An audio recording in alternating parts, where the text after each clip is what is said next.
but I do like the 2018 Optic Hollow, and I feel that that is a really good gold standard for Josh Allen.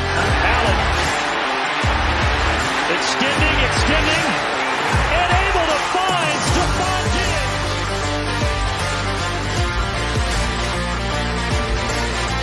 It's gold. It's gold, baby. Gold is hot. Gold is hot. Anything where there's a winner or a loser.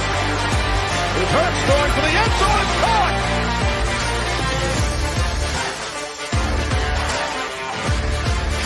And I love the 2004 Topps design right here, man. These 2004 Topps Chrome, that same rookie year as Larry Fitz.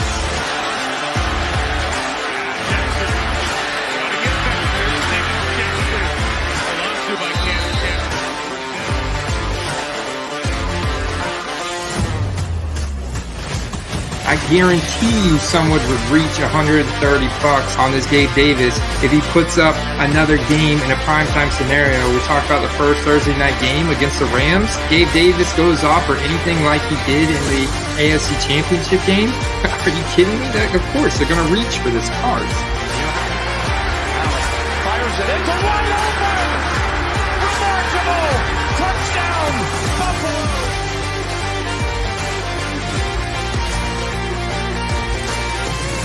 Right now, his 2018 Optic Hollow is $125 raw compared to Josh Allen's at $500. That's a big difference there, Steve, considering that Lamar Jackson had the season that he did. Pocket collapsing. He's going to dart. He's going to run inside the 5. Jackson in for the touchdown. Oh, kind of quick by Lamar Jackson.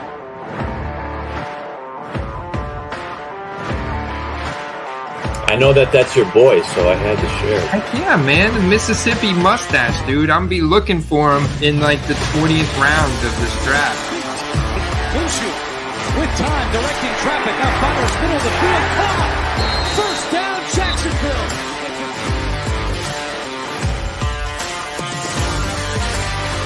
Brady only has like 135 different rookie cards made for him, whereas Patrick Mahomes has close to 2,000.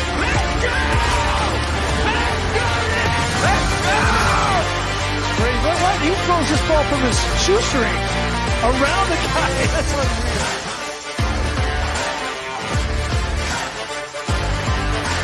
Look at Tua now climbing up in the past 7 days. His growth in buy it now, sold volume in graded cards on eBay is up 70%. It's by the New England team. 2 on 1st and 10 going deep. And one out catch is made by Waddle.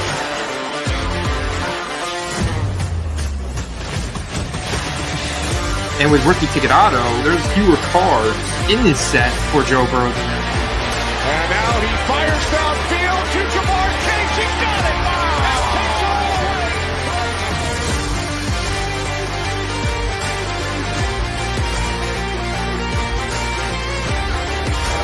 It's a first down. We got 1:20 seconds left. Y'all boys gonna play Madden? It's numbered out of 25. 25 out of 25. It's Gronk doing the Gronk spike signature moves. Look how sick that is. Got it for the touchdown.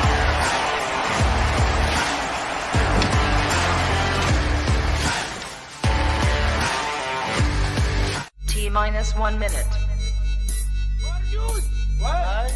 More juice for the gyro. Like the juice. T-minus 50 seconds. Now, at the point where we're at, it is a lot easier for new people to get up to speed really quick. T-minus 40 seconds. Let's go. That's a W. That's E1. That's E1. That's a W. How many people want to eat a W tonight? T-minus 30 seconds.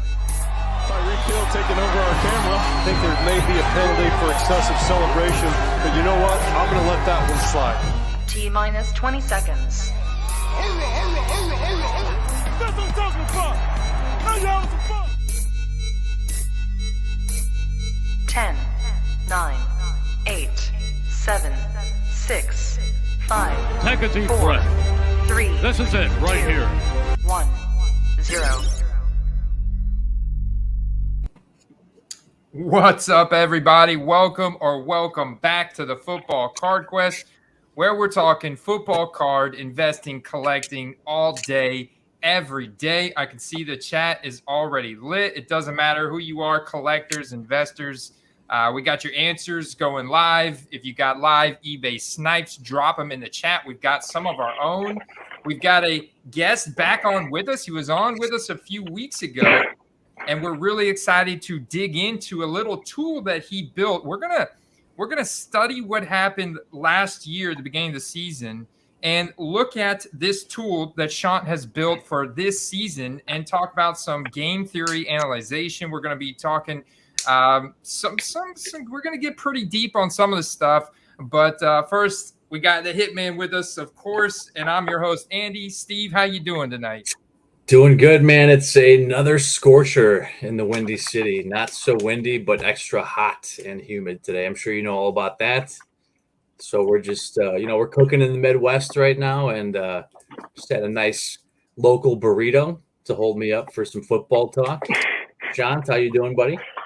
Doing well, man. Doing well. Just trying to get my my PC loaded up with the tool that Andy was just talking about. But yeah, it should be interesting to discuss all of this. I'm just getting back to reality myself. I got back from Arizona, bachelor party. Quite the time. It was like 120 degrees over there. I felt like I was just cooking under the sun. But yeah, I don't know. They say dry heat. Heat is heat, if you ask me. Like, that was absolutely disgusting weather. But yeah, we had a blast. So not much to complain about. You made it back in one piece. I don't see any face tattoos. No, maybe there's tattoos we don't know about, but nothing. No tattoos. We're good. We came back all okay. But yeah, no, there's not like much to do out there. I don't know how it became such like a bachelorette party spot, but like aside from like, like the strip of bars and like golf, I don't know what else really there was to do out there. a lot of desert, and not the Vegas kind of desert. Mm-mm. No. So Sean, I've got your tool on my screen, so I'm going to pull it up here in just a second. We're going to dig into this. I've got some very interesting information to share with you guys about the cards that spiked the most at the beginning of the season last year, and then we could look at the schedule this year and formulate some theories around what's going to happen. But I also want to then use that to look at eBay and see if there's any live sniping opportunities tonight, guys. So if you're out there in the chat, I see James, I see Derek. Shout out to 402 Collector. If you guys are out there, feel free to drop those in the chat. I'll star them. We'll pull them up. If they're ending very soon, let me know so I can get those up quick. If you're new here and you want to learn all about football cards all day, every day, we're completely dedicated to it. Hit that subscribe button. Hit the like on the like button on the live stream. Let's dig in, guys. Let's go. So before I pull this up here, let me shout out to said James, third and long. We got third and long. He was first in the house. Derek's out there. Let's see who else we got over here. Man, chat is lit already. Rodney Moore with the touchdown. Derek Richard in there. Making some bold predictions about the National next week. We could touch on that a little bit because it's in Atlantic City, New Jersey, which is not too far from you, right, Sean? Yeah, I will be there. So I was supposed to be going to a work trip tomorrow. That got pushed to next weekend, Friday. So I'm gonna leave Friday, come back Friday. I'm gonna try and like route it in such a way where I can like land and maybe make it to the National somehow if it's at all possible. But yeah, Wednesday I'll be there. Thursday I'll be there. Maybe fly out of there Friday if possible, and then Saturday for sure. So yeah, should still be fun. Should still be a fun time. I'm pumped. Yeah. Heck yeah, man. A lot and I'm pumped too. You know why? Because when everybody goes to the National, that leaves a lot of opportunities on eBay. It does. Yeah, you guys are gonna have a feast on eBay while we're all like being degenerate gamblers swapping cards down in Atlantic City. Yeah, Halo's Finest knows what's up. Bob knows what's up. Billy T knows what's up. Matt Steets, FBI, IFB Cards. All right, guys. Andrew Perry, what's up, man? We got Andrew Perry, Sports Card Man, to make some bold predictions already in the chat. The Trey Lance discussion is heated every time. He's such a polarizing character. We'll we'll talk about him a little bit here in a little bit and what their opening schedule looks like. The latest news, of course, if you guys haven't heard, the 49ers have given Jimmy Garoppolo's agents permission to seek a trade. So that's kind of big news. And we know they moved up to get Trey Lance, and they spent a top 3 pick on him. Plus, they spent future first-round picks to get him. So you got to think they're going to start the guy. We'll talk about his card values in a little bit. Mm-hmm. All right. So what I want to do is you guys keep the comments going. I'm going to share this over here on my screen. I want to get your guys' opinion on this headline right here. This headline right here was from week 3, after week 3 of last year. Do you see what this says? 2021 NFL standings after week 3. Chiefs, Steelers, Seahawks, all in last place. And then the guy goes on to say, checking in on week 3 has some shocking teams are in last place in their division, including the Chiefs and Steelers. And the Steelers actually opened the season and beating the Buffalo Bills, which was like, whoa, man, the Buffalo Bills aren't this, almighty team. And maybe there are holes in their team. And maybe Josh Allen's not as good as we thought he was going to be this year after finishing the QB1 in 2020. And so this is the kind of headline that really drives the card market. This is why I think the first 3 weeks are so important, because the first week it's like, all right, that could have been a fluke. The second week, it's like, okay, they're still getting going. We still don't have a clear picture of who's good and who's not. But through 3 weeks, we're starting to figure out who's good and who's not. Do you guys agree with that? Yeah. I think it opens up buying opportunities. If you remember, around that time, you had some of the teams named in there. Mahomes cards were down. You had Josh Allen cards were down. Russ cards were down. They stayed down the whole year, though. He did have an off season. And despite people knowing Big Ben was retiring after the year, his cards stayed down the whole year. But then as soon as he announced his retirement, they went way back up. So there's definitely people are playing it week to week and playing the hot streaks for sure. And those first 3 weeks are going to give people an idea of maybe what the rest of the season's going to be like. Very the true. Raiders came out very hot last year. I do remember the Raiders were like beating everyone left and right. I was very surprised. And Derek Carr had a ton of passing yards and passing touchdowns. I was like, whoa, he's going to have a career year. He was one of the front runners for MVP considerations early on. This was before Henry Ruggs got arrested. This was before John Gruden was forced to retire. And he still held it together. He still had an incredible season. But think of what it could have been if their team didn't go through. Plus, he didn't have Darren Waller the entire December due to injury. So they obviously had some holes, and now he gets Devontae Adams. But their defense is still like infamously bad. But Derek Carr's card prices out of the gate last year in September were incredibly hot. He was selling very good. I sold out of all my Derek Carr prisms. I was selling base Derek Carr prisms for $40, $50. Wow.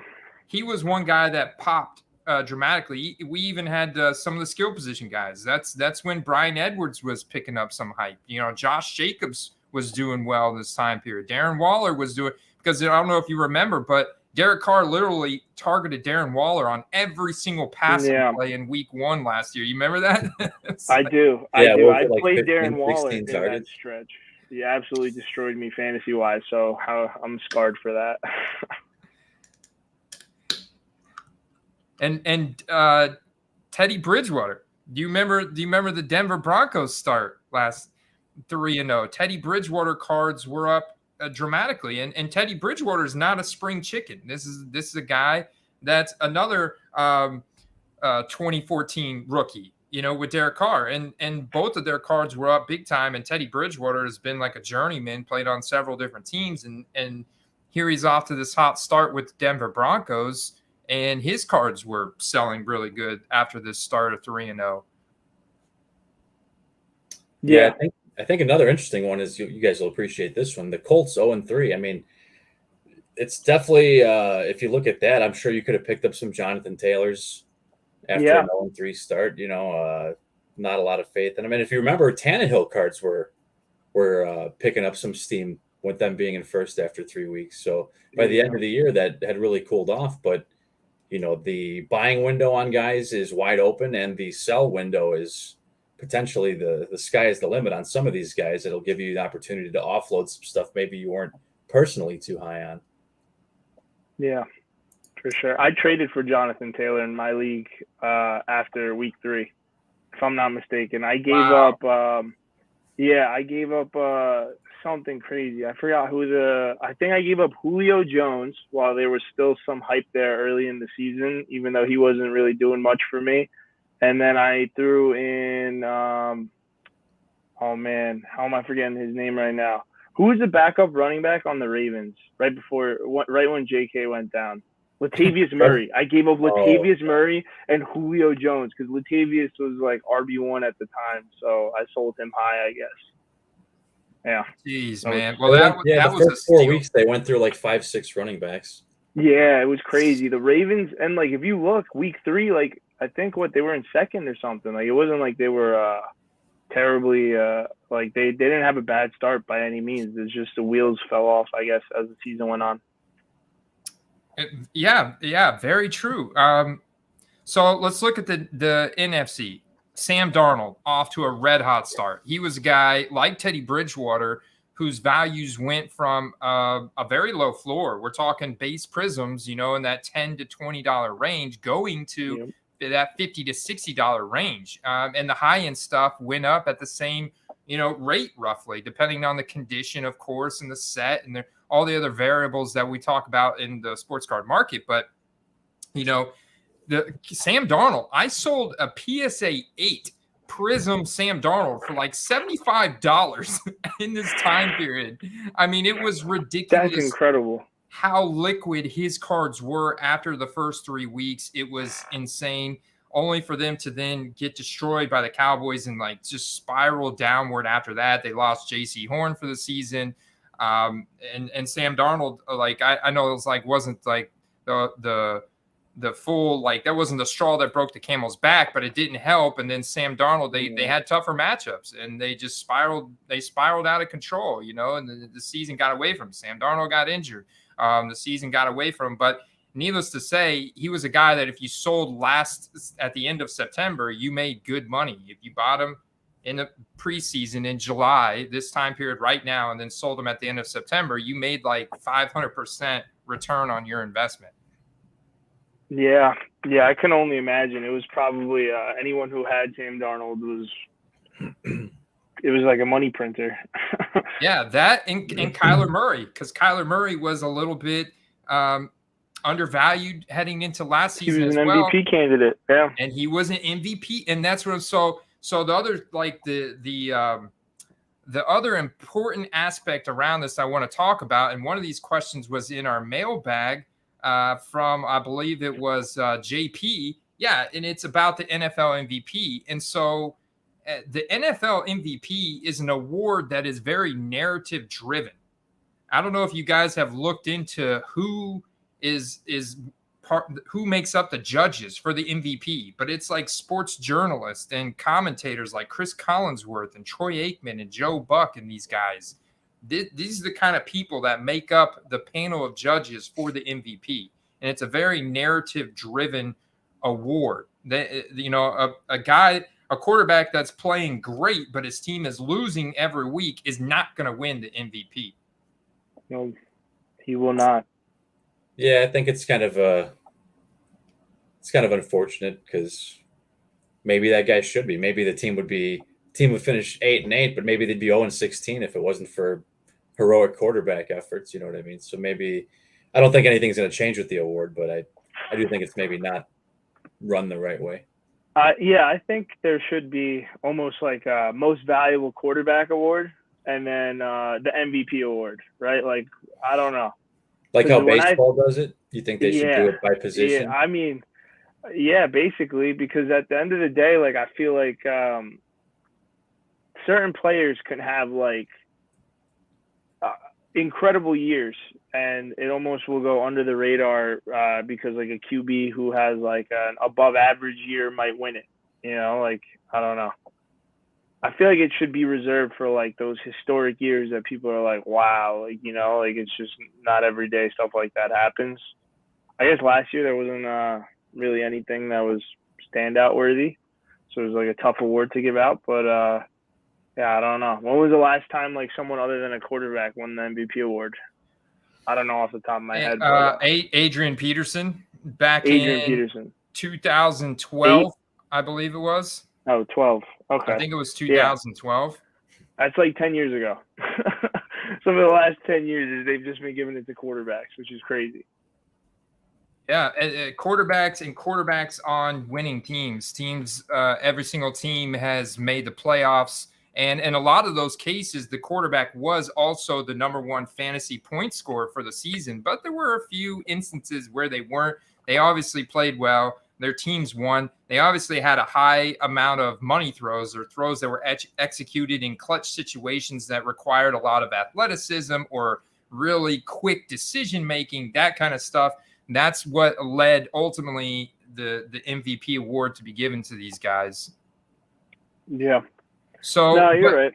You're right, for sure. In terms of football cards, so I've got your schedule analyzation tool or your sales analyzation tool pulled up, because in terms of cards, we just examined how important the first 3 weeks of the season is. It is incredibly important, because if you're not 3-0 and you're not Tom Brady, and you're not like one of these goats that's already got their legacy sealed in stone, people are gravitating towards these guys on undefeated teams that are at least 2-1, but also in that MVP consideration, out of the gate. It's so important before, the season gets saturated. It gets so much going on, and you get into the holiday season where there's more distractions where we see card prices dip. We see football card prices dip, except for those guys. Kyler Murray prices weren't dipping. Sam Darnold prices weren't dipping, heading into October until they started losing and spiraling out of control. So the first 3 weeks are so important to maximize profit, in my opinion. 100%. Yeah, and while I was doing this little exercise, it was pretty evident that it was like, oh wow. And then another thing I noticed was like primetime games, very important, right? Like it's always good to know like who's playing primetime early in the season, because all eyes are going to be on those games. So if someone has a breakout performance, odds are their cards are also going to spike tremendously, just because everyone was watching. Now everyone's probably going to impulse buy said player. So when we're looking at the spreadsheet, Sean, the way you got it sorted here, tier 1, tier 2, tier 3, I've tried to zoom in to where we're just seeing the first 3 weeks. What's your favorite team to start off the season 3-0 this year? The Ravens. The Ravens. And the Eagles, actually. But I do think, like, if we're talking – so, like, who had less changes year over year, right? I think the Ravens are still, like, the same, I guess, like, unit for the most part. The Eagles added a new wide receiver. I think they added a couple of draft picks on the defense. So I think more is going to be – like, they have a better schedule. The Eagles have a better schedule to start 3-0, but I think the Ravens are a better team, plus they have a pretty easy schedule. So I think, they could beat the Patriots. I have it as a toss-up, but if I had to put my money where my mouth is, I'm taking the Ravens in that game. What about you, Steve? The Ravens seems like a good call. I honestly think the Vikings will open up potentially 3-0. I know that's not going to be a popular choice with them playing the Eagles week 2, but yeah, the Vikings were already good last year, and I'm really excited about seeing their new offense. I think that they're playing at home versus Green Bay. I think that's winnable. I don't know if Green Bay is going to have their stuff together after 1 week with the whole new receiving cast. And the Lions, while I'm high on them, I still think the Vikings are maybe the best offense in that division. So. Very interesting. Well, I would give the Ravens offseason probably an A+. I know that they did lose Marquise Brown to the Arizona Cardinals, but the improvements that they made to their defense, is incredible. Between defensive tackle Michael Pierce, safety Marcus Williams, Lyman, Morgan Moses, the big moves the team made were in the draft. I mean, dude, drafting Kyle Hamilton from Notre Dame, really liked him. David Ajabo, they drafted him. So, I mean, it's going to be really interesting to see how improved their defense is heading into this year.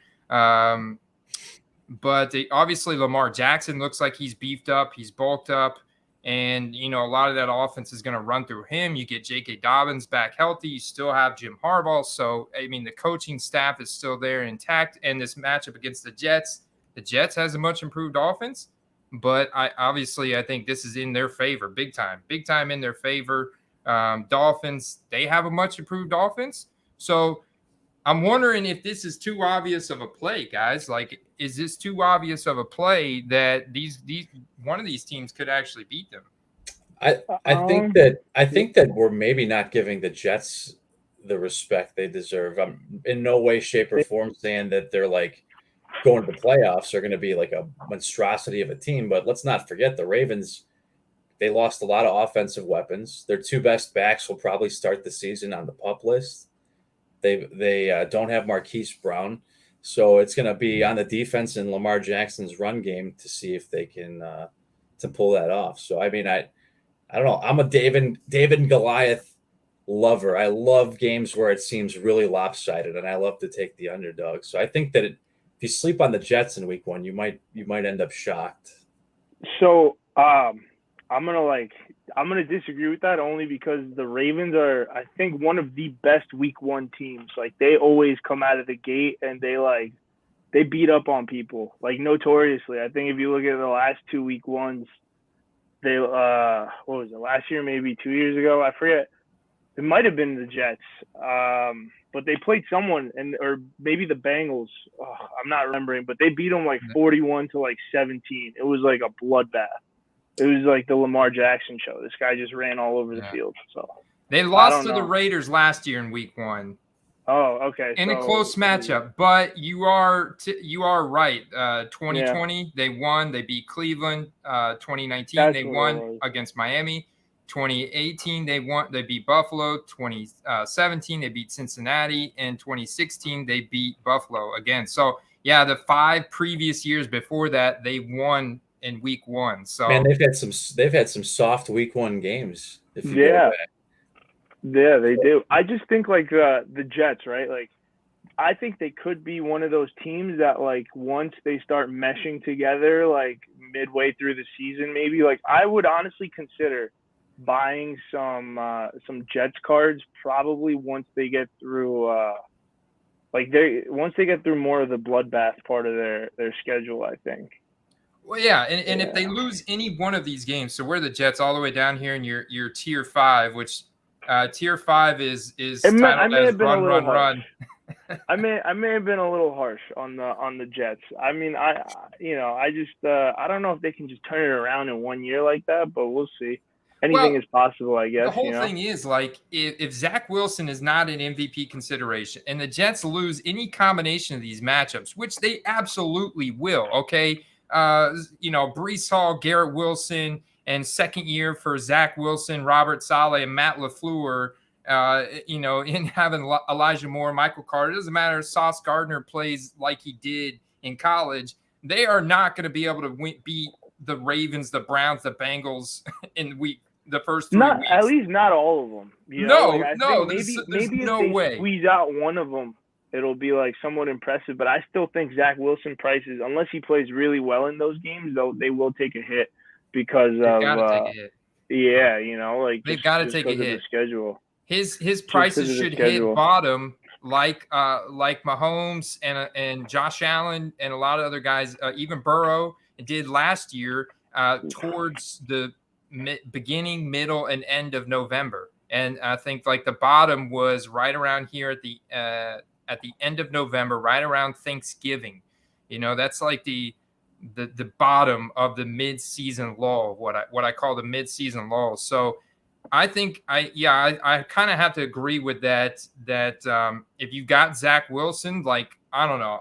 Steve. Well, you could sell him in the preseason. Like he might have Yeah. some baller Yeah. games in the preseason that might create like a miniature hype cycle going into week 1. And I would sell on that news. Like, but I think that someone mentioned in the comments about Jalen Hurts being like the guy that people are going for in the national, but I think that Zach Wilson's going to be a close second, honestly. just because of location. Yeah. We're New York City's right over there. New Jersey is like notorious. But you know what's interesting though? The part of New Jersey we're going to be in is more Philly oriented almost. Like South Jersey, a lot of Eagles fans in South Jersey because it's almost like closer to go to a Philly game than it is to go to. Despite the stadium being in Jersey. Yeah, it's incredible because like MetLife is. I live like maybe 20 minutes from MetLife, not even. So yeah, it's kind of a trek. Like if you live closer to like Atlantic City, like if you're a local to Atlantic City, you're driving like 2.5, 3 hours for a Giants game. That's like, or a Jets game. That's not ideal. I think that, people are, I haven't heard anyone mention this, but they have Breece Hall. Yeah. I mean, the offense, he doesn't have to do it all on his own. So if they were to imagine what happens if they win against the Ravens week 1, even if they don't go crazy the rest of the year, think what that boost is going to do to his, to his hobby collectibles. And that's around the same. It's true. And that's around the same time as his base Donrussell coming out. So this is where a rare situation where a rookie can be on a team that loses. Say the Jets even lose to the Ravens, but Breece Hall breaks 4 impressive tackles, scampers for 110, gets a touchdown, catches a couple passes, 65, 70% snap share, clear like, okay, this guy's going to be really freaking good in the NFL. His values will go up because there's such limited product out for him, A, and B, he is a rookie. So people want to get in. That fear of missing out or that FOMO is very powerful, very strong on rookies with a combination of having limited product, especially in pro uniform. Like probably the only things we'll have is gold standard and base Donruss. So, it's like, and so it doesn't matter if the Jets win in that case. Yeah. Huge market too. So, I mean, if he's the starting running back, his cards will do well. Same thing with Garrett Wilson. So the same exact rule is going to apply to Garrett Wilson. What I find I've got this group of teams highlighted right here, guys. This one's very interesting to me. The Jags first and foremost, but then the Giants as well. I even highlighted the Saints because they're playing at the Falcons, and this is like, I mean, an obvious tank team for me. My team at the very bottom would be the Falcons. Like, I don't even think the Falcons can beat the Seahawks. It might not in Seattle, especially. But not in Seattle. Yeah, right. With the 12th man. So, but look at this Jags opening schedule. The Jags, they've got the new coach and they've got a totally reconstructed offense. You bring in new weapons, Christian Kirk, Zay Jones. You get Travis Etienne back. You're free of the Urban Meyer chains that shackled them last year, and they get the Commanders week 1, who I think the Commanders offense, like this could definitely be a shootout game. I think Carson Wentz is still a little undervalued, but we talked about Carson Wentz's potential, and they've got great weapons themselves. Terry McLaurin, Jahan Dotson, Antonio Gibson. I think Antonio Gibson right now is one of the most undervalued running backs in the league. If you look at his athletic profile, his height adjusted speed score, and what he's capable of, it's insane. Like this guy could break away runs in a heartbeat. And so I think this could be a shootout game, a game that gets a lot of buzz at the Jags at the Commanders. That's like, whoa, are these guys going to put up this many points on a weekly basis? Ultimately, I think the Jags could come away winners. And then what if they somehow beat the Colts at home in a interdivisional matchup here, and also the Jags are 2-0, and Trevor Lawrence's cards are going to skyrocket. Yeah, no, I could totally see that. I think an interesting thing to watch is I still think his cards are very valuable, despite they haven't, him and Trey Lance haven't really done a lot. Fields is no different. They haven't really done much to net the value that their cards still have. So It's hard. I'm going to be interested to think. see if they come out winning a couple games. Like, how high can the cards go? They're already priced exponentially higher than other players of their that are much better than them of a similar rookie card. So I'm curious to see it. You know, are we going to set new standards every year for rookie quarterbacks when the new cards come out? Like, well, Mahomes' rookie base card's only, you know, this much, but if you have a Trey Lance, it's 300 versus 100. So I'm curious to see where those tiers keep going, because the product keeps getting more expensive. It gets harder to buy in retail format, and the new cards are just that much more expensive as each rookie class comes out. So I'm curious to see that. That would be an interesting take. Poor quality control too. So like if you're into that buying would be a raw nice cards, change of pace for Prism to maybe center their cards once in a while. center their cards, make sure there's no extra glue on there. And think about this, guys. So what's so different about the modern day sports card market, right? And this is really important for new people to understand, is the amount of different variations like you talked about. But I don't know about you guys, but when I was growing up in the 90s, I went to a lot of card shows, collected a lot of cards, very, very few autographed cards. If I wanted an autographed card, I had to take the card and go to a practice event or go to an NFL experience event, something like that, or a card show, and one of the guys was there, and get him to sign it. It was a lot easier to get on the field at that time to get players to sign cards, but the cards didn't come with autographs. There were very few, if any, that I remember that came with autographs. And today, you've got dozens per set, and we know Guaranteed. There's in like boxes. 55 different sets. Yeah. So like, do you think, and this was a question from McLovin, his name's McLovin775 on the YouTube channel. He's very much a long-term investment-centric guy. Like, he's like, why spend $1,500 on a Trey Lance, Prism serial number card when you could get a base Bowman Tom Brady rookie card for the same thing, even if it's like an SGC7, that's the kind of mindset he's got, which in some way that does make sense. And my pushback though is like, well, we're buying the Trey Lance, or people out there buying the Trey Lance to flip him heading into the season on hype. We're not looking at those speculative buys as long-term holds. So even like Jalen Hurts, I think if we look at this, Jalen Hurts is the chalk play here, with how good their offensive line is, with the A.J. Brown acquisition, the improved defense. Jalen Hurts is the chalk play, especially with the opening schedule. But you know what, man, the plays that are often too easy, obviously with this opening schedule and everything that they've added and his current values, they have room to go up heading into the season, which he could be the most hyped guy coming out of the National, and people could be flipping him into the season here. But I don't know, man. They're going to be 3-1 at the worst, I think. I was just about to say that. If they don't run the table first 4 weeks, they'll probably be 3-1. Most probable scenario. And even at that point, most likely, if you look at those defenses, maybe not the Vikings, but the other three teams, he's going to toast somebody.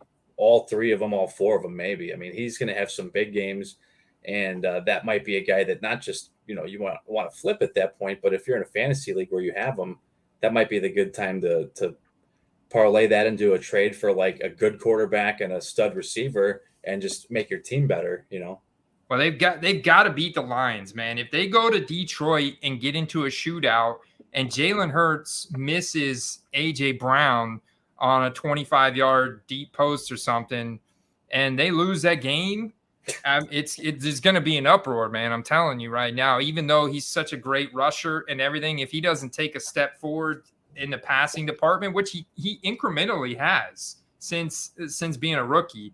So it'll be very interesting to see what happens. It's one of the more interesting storylines because he is so chalky here with the schedule and all the supporting cast elements that they have on that team right now. But if he doesn't, I'm just saying he could beat the Vikings, Commanders, maybe the Jags. But if he doesn't beat the Lions week 1, then it's trouble. It's like Josh Allen heading into last year, losing to the Steelers in week 1, and everybody had their hair blown back, But it could present a buying opportunity if you did want some Hurts and you kind of missed the boat on that. Like, I know that if he loses week 1 to the Lions, or let's just say they start off 0-2, right? Going into week 3 against the Commanders, I'm buying his cards. because realistically, like the rest of the schedule is also very good. And maybe they might have some meshing issues at first. I don't think they will, but let's just say that's like the scenario we're running with here. Like there are some good matchups. I know I put a W for the Cowboys, but I have them splitting, so they both win their home games there. But yeah, I don't know. Like they have like a stretch of games where it's just, I don't know. They look like layups. The Browns, I might have to redo because I don't know how long.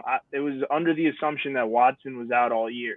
So if he's only out for like 8 weeks, like I'm reading he might be, then after week 8, that could be a toss-up game too. You know what? I want to throw a random comment on there since we're talking about Jalen Hurts. Yeah, a lot of people are eager to like buy and flip their QBs when they get hot and stuff like that. And if you remember last year, Hurts wasn't the guy people were going for at all. In fact, people were dumping his cards, and you were able to get him at a big discount. And even though I was loading up on Burrow before the year, I was loading up on Hurts all year. And I finally am hoping to, in the next week or two, get mine listed before the preseason because I have some nice PSA 10 slabs and some 9 slabs on some rarer stuff. So I think a good little hobby tip, though, is just like if there's a card, player, set, whatever that you believe in, like don't feel like you just got to offload it right away. Like some of the best investments are going to be the ones you are patient with, no different than the stock market or if you have an antique car, when it's brand new, sometimes it's worth less than it is 35 years from now. Look at like the 68 Camaro and stuff like that. So I'm not saying wait 40, 50 years on it, but like, long-term outlook sometimes don't mature until the second or third season. And, you'll be rewarded handsomely if you held on to your Hurts stuff you got cheaply. That's a great point. I think that is very relevant when you're talking about any player that is on a bad team. Let's say Hurts still finishes as a QB4, QB5 this year, thanks to his rushing upside. Going into the draft hype cycle again next year after the season's done, say the Eagles don't make the playoffs, what have you, he's still going to be hyped up heading into the draft next year. All these guys that maybe just their team didn't quite get there, maybe if the defense injuries just never were able to put it together, lost by some overtime games, just barely missed the playoffs, this and that. But the guy was an absolute fantasy stud, producer all year long, but did make a couple of mistakes. He's going to be hyped up. His cards are going to appreciate throughout free agency and into the draft. That's exactly what happened this year and last year. Yeah. I love Hurts. I think I saw a lot from him. He's got maybe a little bit of growing to do as far as his arm accuracy, but the word on the street is he worked on that all season. But he's got a great build for a quarterback. He's got great character, good leadership skills, like all the right intangibles. So I think we'll see something nice out of him this year. I loved him with the long hair in college. That's just I'm partial. That's back when Burrow and when all these guys were in college. Is probably more when I kept up with college football. Not so much anymore, I guess. Not as much as I used to, at least. But I have a question for you guys. Mm-hmm. So I have the Packers pretty high up on this list.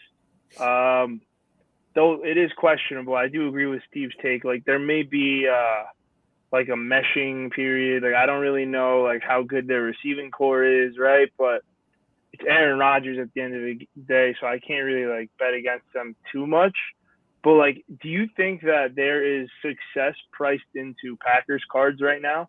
Or do you think like they're kind of almost like forgotten about, middle of the pack, kind of like, I feel like no one's really talking about Aaron Rodgers this year. And he won back-to-back MVPs. It's like never happened before. Rodgers is getting some hobby love right now still. He was featured on a prominent show as one of the top 5 guys right now. So, so he is getting some recognition at least. But here's the thing is outside of that, like AJ Dillon, his card values from when we started following him last year are way up. I mean, way up. People are really gravitating towards him because of his personality. And he's in the hobby, so that's part of it. He's in the hobby. He's a big teddy bear. He's a charitable guy. He loves helping people out. He's a monster on the field. That helps, obviously, too. Quadzilla. I think baby. outside of the running backs and Rodgers, though, like there's a snooze fest.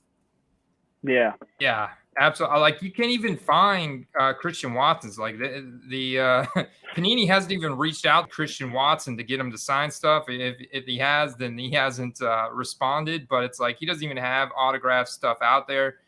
I just, man, I think that the Packers defense could still be elite, but I do think this offense is going to rely a lot more on that running game. And A.J. Dillon earned himself more carries last year than Aaron Jones. But Aaron Jones still, could be used a lot more in the receiving game this year. If you look at his splits without Devontae Adams, it was a smaller sample size, but it was insane. Like he was getting targeted a lot. So he could be used a lot more in the receiving game, but we're looking at a total reconstruction of this offense. It's not just like Devontae Adams is some guy, he was a receiving leader for the last 3 years. And that mind meld that him and Rodgers had was so incredible that I don't know, man. I think Rodgers is almost worried about it, but of course they've got a dynasty and he's got this legacy that's already been built. So, of course, he's going to be given the benefit of the doubt until proven otherwise. You know what I'm saying? So, here's the thing is, this is obviously a big reach, but Sammy Watkins, when healthy, is an outstanding receiver. Now, he is a little bit older, but like I said, when healthy, if you look at how many games he's actually played over the last 7-8 years, it's not many. But he was good on the Chiefs, I think even on Baltimore, he was putting up solid numbers. I agree. Like Sammy Watkins is very slept on. He could have a huge year with 12 throwing him the football. And I had a PSA 9 chrome numbered Topps Chrome auto of his that sold a week before he got traded. And I was like, oh, man, dude. Insider trading, bro. Someone knew about it. It probably was Sammy Watkins himself. He knew what was going on. Or maybe Aaron Rodgers. But no, there's definitely some opportunities on him still. Know that it is a big gamble, right? It's not he's thing. 29 years old and hasn't played a full season ever since his rookie year. Maybe you don't need him to play a full season to take flip some him. yoga classes with Rodgers or something. Whatever they do, that magic stuff that he does to stay healthy, Yeah, you also don't need him to play a full season to flip him. Like, if he has a big week one, Packers fans are going to want some Sammy Watkins in the PC. They're going to pay up for it. I don't know. Yeah, but if you've got some really rare stuff, like, be careful with that because it's not going to drive that big of a hype spike. Like, we're going to need him to see strings. I think he's going to need to string a few more games together based on how old he is currently and how far away he is from, being any kind of relevant in the Hall of Fame and the Packers are winning before people are like really start to get excited about his cards. That's just my opinion. No, you might be right because he's an older guy. It might take a little more to get some tread going. But he could be this year's Cordell Patterson. He could. It's not out of the range of possibilities. He could He's also got the be same like athletic skill set. the next Michael Thomas. Can he tank the hits from the running back position though? Doubtful. No way. He doesn't have the Patterson frame. That guy's built like a tank. But this is the other problem with Green Bay, guys. They play at the slowest pace in the NFL besides the Seattle Seahawks.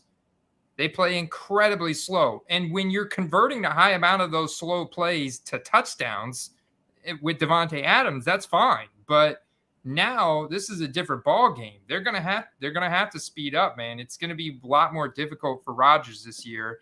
And I think he's concerned, man. Honestly, I'm letting other people chase the brand equity of Aaron Rodgers, and I will wait and see what happens and take that chance and hope that his cards dip in the midseason lull and kind of grab, because I do think they're going to make the playoffs. I think they're going to figure out a way to make the playoffs. So I honestly think that's kind of like what, if I were targeting Aaron Rodgers cards, I'd be looking at that midseason lull point.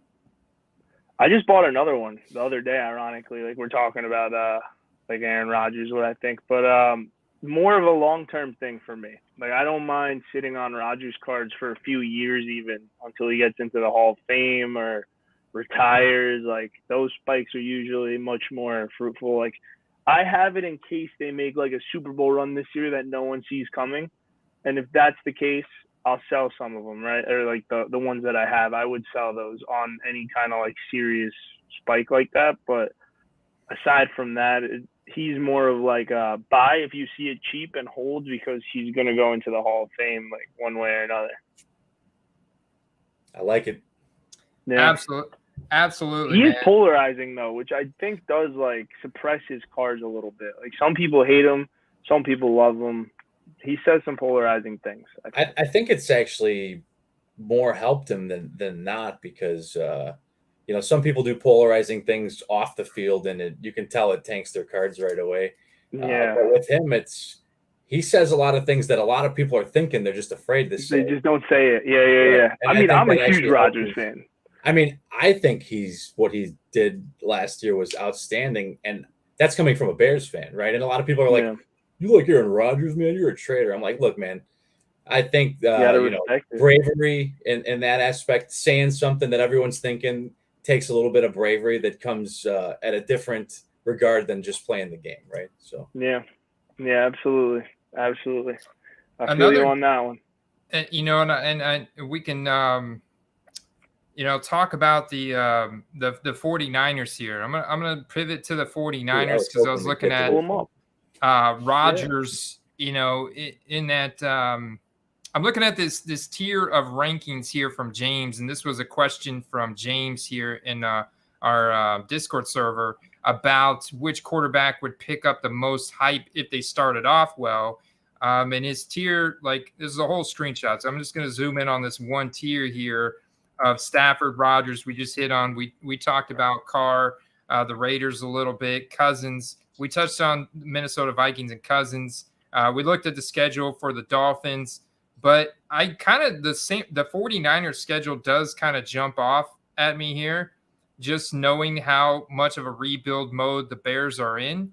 But this is in Chicago. That's the only thing that gives me reservation, and Trey Lance is still very much a rookie. So let's go under the assumption that Trey Lance is starting the season here at the Bears and then gets the Seahawks at home. There is a very good possibility with how good the 49ers defense is and how bad the Bears offense is. Sorry, Steve. Not offense as a total, but the offensive line and the lack of receiving talent that they surrounded Justin Fields with. I don't think Darnell Mooney can shoulder that entire load. Like Cole Kmet, Darnell Mooney really got to take a step forward. Maybe Velus Jones or N'Keal Harry can come through for him as well. But I'm looking at this on paper. 49ers are going to be clear, like 7-point favorites at least from Vegas in this game at the Bears. And then they get the Seahawks. If Trey Lance goes 2-0, that's huge.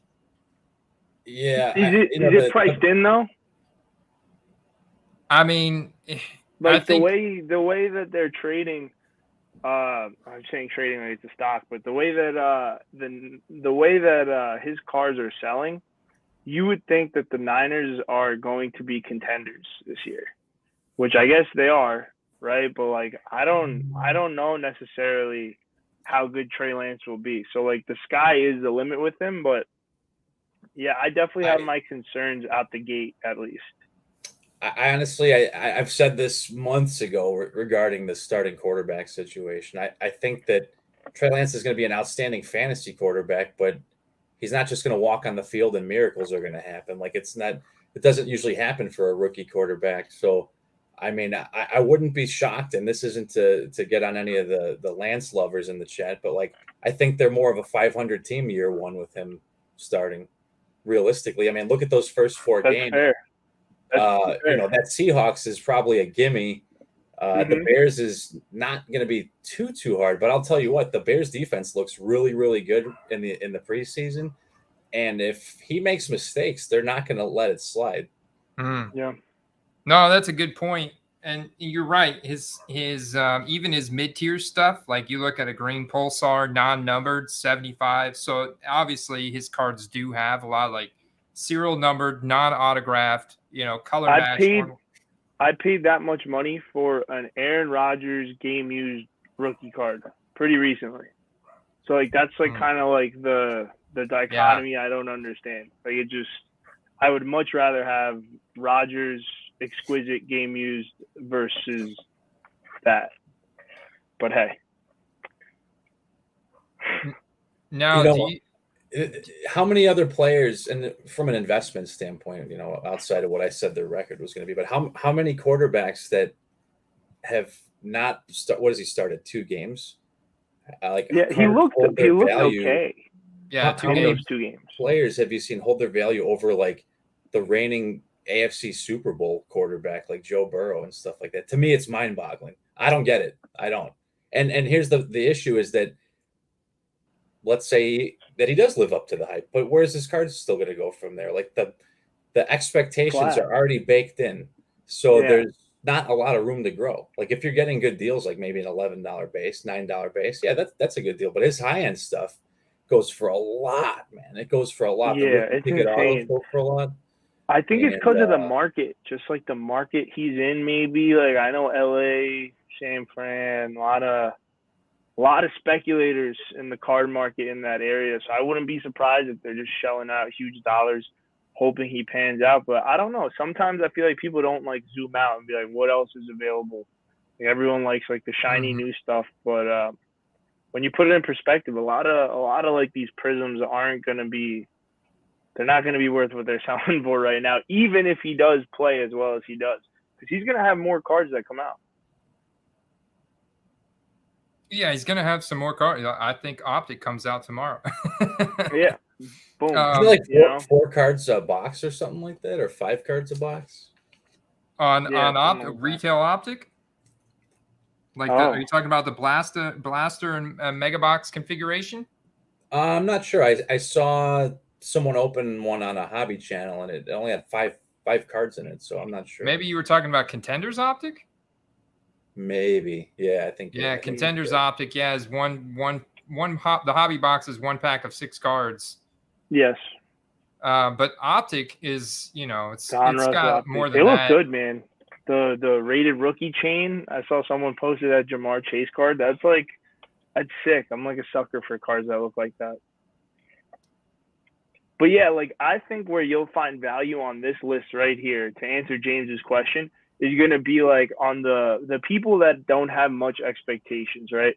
So let's just say Justin Fields comes out and plays really well, like 300 yards, couple touchdowns, rushes for 1, 50-plus rushing yards in each of those games. Let's just say he balls out. But they don't win all those games. They lose, but they put up points. I could see him having a tremendous spike cycle just because you never know. Like people will speculate and be like, oh, like they're not good this year, but like going into next year maybe, or even down the stretch, like they'll play better or whatever. Like there could be hype to be built there, especially with the new coach, Matt Eberflus, stuff that the media could get talking about, and then you could just see like hype forming. I think it's super dark horse upside because you look at the first 4 games, 49ers, but it's at home, which is important. You've got the little carrot symbol next to at the Packers. Is that Sunday Night Football? Game, yeah. So Bears at the Packers. Eyes are going to be on that game. Yeah, that is such a long-standing tradition game right there. Bears at the Packers, Sunday Night Football. And that's a position where Justin Fields can make himself look really freaking good, Yep. And we know he's got the athletic potential. So if he can get the ball out a little quicker, because this was a big problem. He was sacked 34 times in 10 games, but a lot of that, yes, the offensive line ranked bottom in the league, but he also held the ball a lot longer than a typical quarterback. The difference between Tom Brady, the time Tom Brady holds the ball, and that of Justin Fields was like night and day. Just like insanely different. Because he doesn't know where he's going with the football. When he drops back with it, I don't honestly think last year, like he knew where he was going with it. Well, and like he would drop back, and then he's like scrambling for his life. So that kills you. In he's terms also of holding got the mobility. He's got the mobility to scramble and extend plays, but sometimes that gets him in trouble. We saw a fumble. We saw him get into some trouble doing that, and he took a lot of sacks last year. He almost got hurt pretty bad too a couple times. I know Steve was probably like cringing, watching some of those plays. But this is a guy that Darnell Mooney can get open against anybody in the league. We've seen him do that. Cole Kmet's got good receiving ability. Velus Jones is already like 30, so You know, he might be a rookie, but you know, he's 25, but I mean, he's already like got a lot of experience, you know. And, if Byron Pringle can get his act together and stay out of jail, then I mean, he's going to be playing. And N'Keal Harry, a lot of NFL experience, and if he can get back from like, you know, actually put in some work here in Chicago, the defense has got sneaky upside. Matt Eberflus is incredible defensive-minded coach.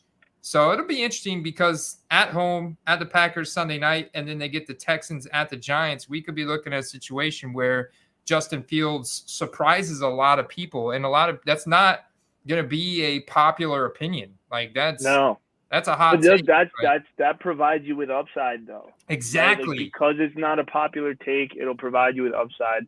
But, and you know what the thing is, like the downside isn't that big because he's still going to have another year after this one. So if you really have to stash it, you can stash it and hope that there's a bounce back next year. I want to throw a couple of things out there. One's just a hypothetical random opinion question. Is Justin Fields Trey Lance on a shitty team? Right? Yes. That's just a food for thought. So. Food for thought.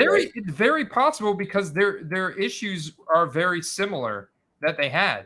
But I think that Justin Fields I like his deep ball a little bit better. I think Justin Fields has a little bit better arm in terms of like accuracy, deep accuracy. And Trey has better legs, though.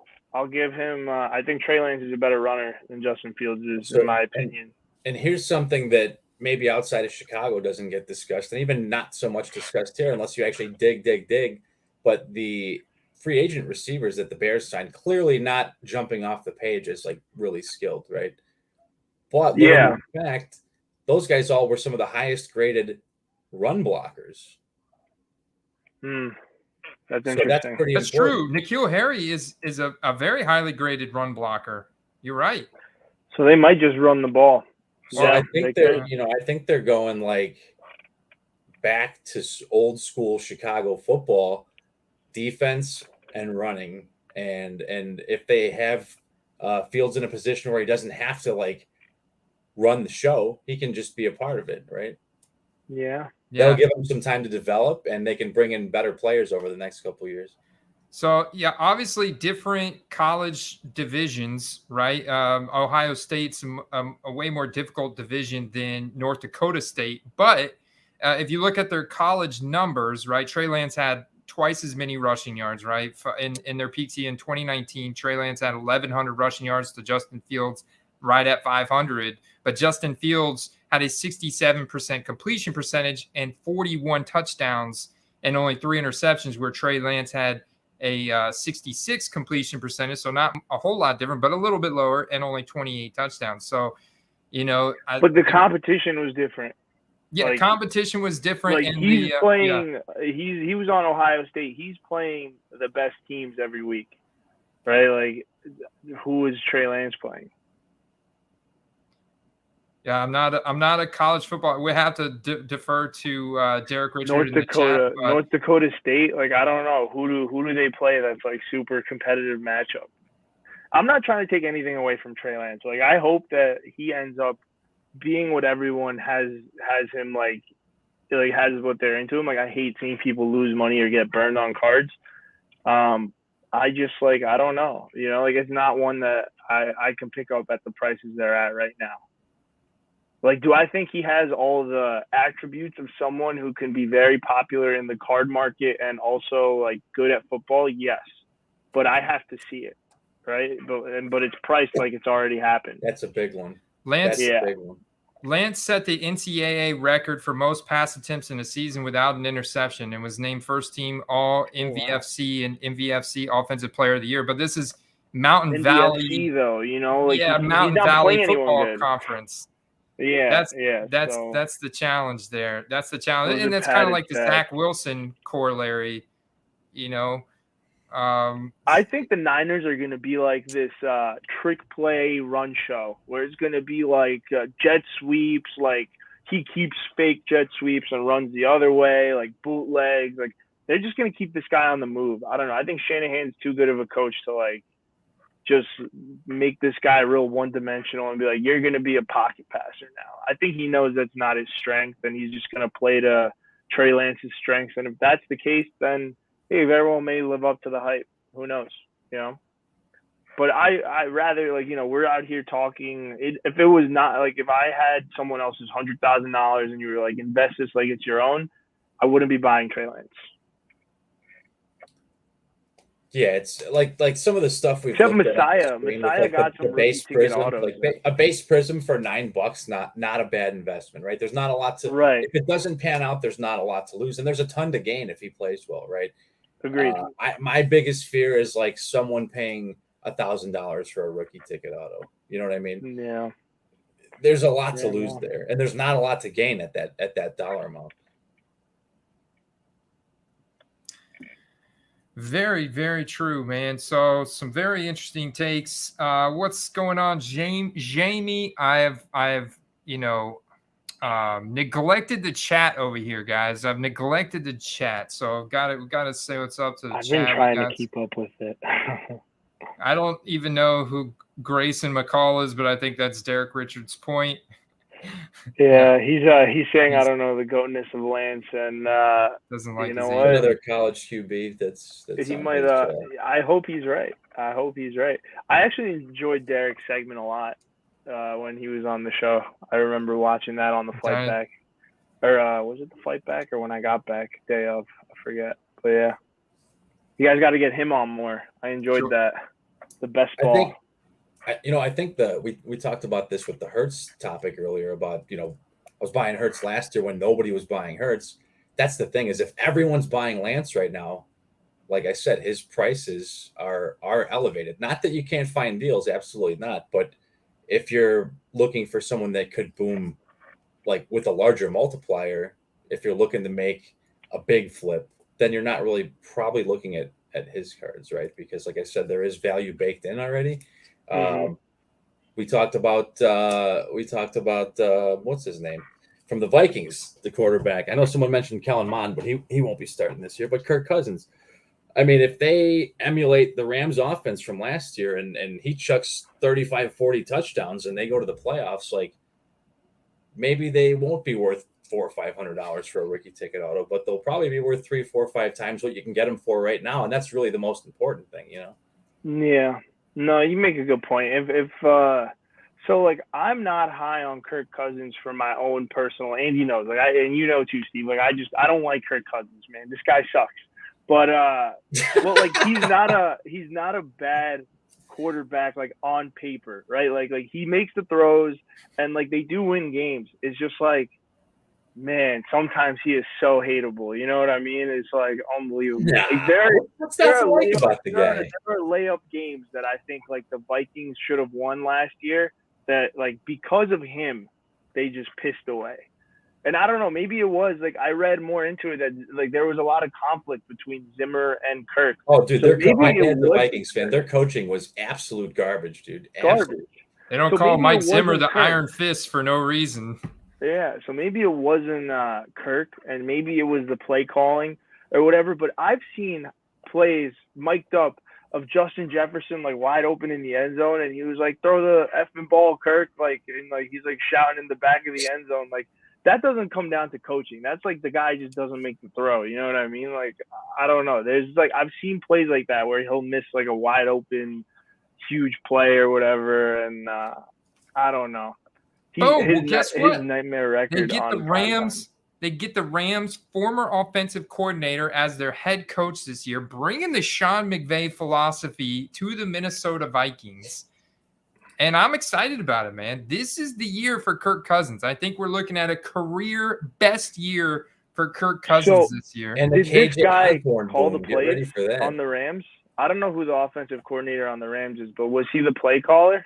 Kevin O'Connell's going to be calling the plays. I don't know who their offensive coordinator is, to be honest with you. I have to. No. When he was on the Rams, I'm saying like I think Sean McVay called the plays. No.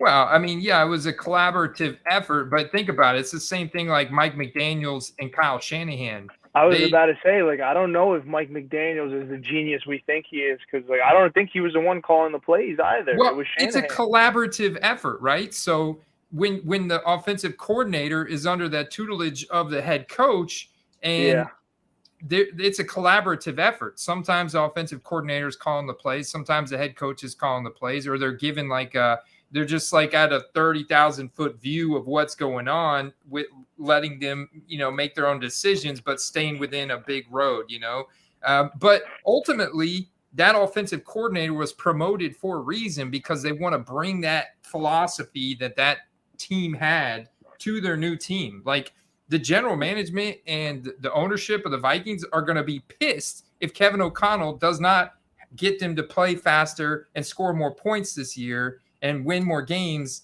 than like they do in LA, like the Sean McVay system does. So it's like, you kind of almost have to, like, this is their brand now. Mike McDaniel's brand is from the 49ers Kyle Shanahan system. Kevin O'Connell's brand is from the Rams Sean McVay system. They kind of have to bring that to the new team, I think.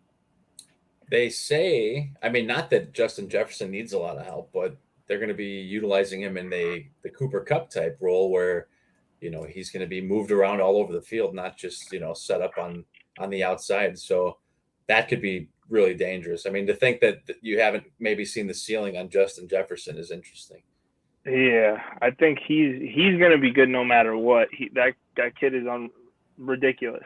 But going back to like the Kirk Cousins things, all right? So like other coaches, they used to try and do that with the Belichick coaches. They used to try and pluck coaches from the Belichick tree, thinking that they'll bring the philosophy over and they can turn around the franchise. It doesn't always work out that way. So just some food for thought. Sometimes those geniuses, they're like one-on-ones. 80-1 Kirk Cousins odds for MVP. I'd bet on that. I like that. I mean, save your money. Take it, man.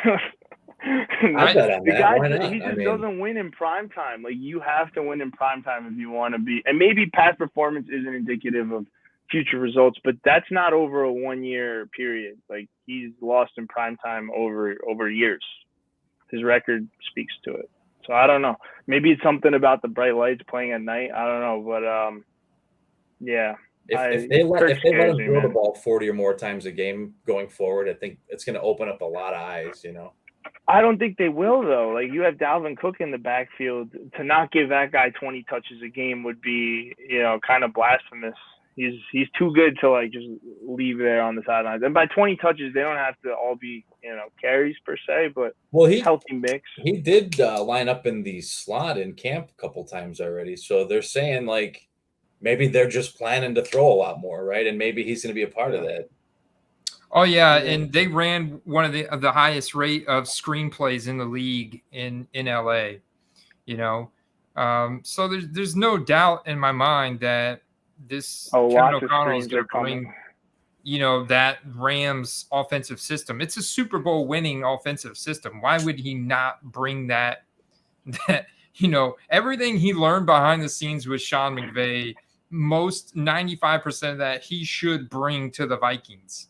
Yeah, no, and he will. I mean, especially with the personnel. Dalvin Cook, imagine him in a screen game system, or like, Justin Jefferson or Adam Thielen. Oh, what's going on here? Something in the chat. But yeah. But like in that type of a system, when you get the ball in your players' hands early and often, like, and you have those kind of guys, they're going to succeed.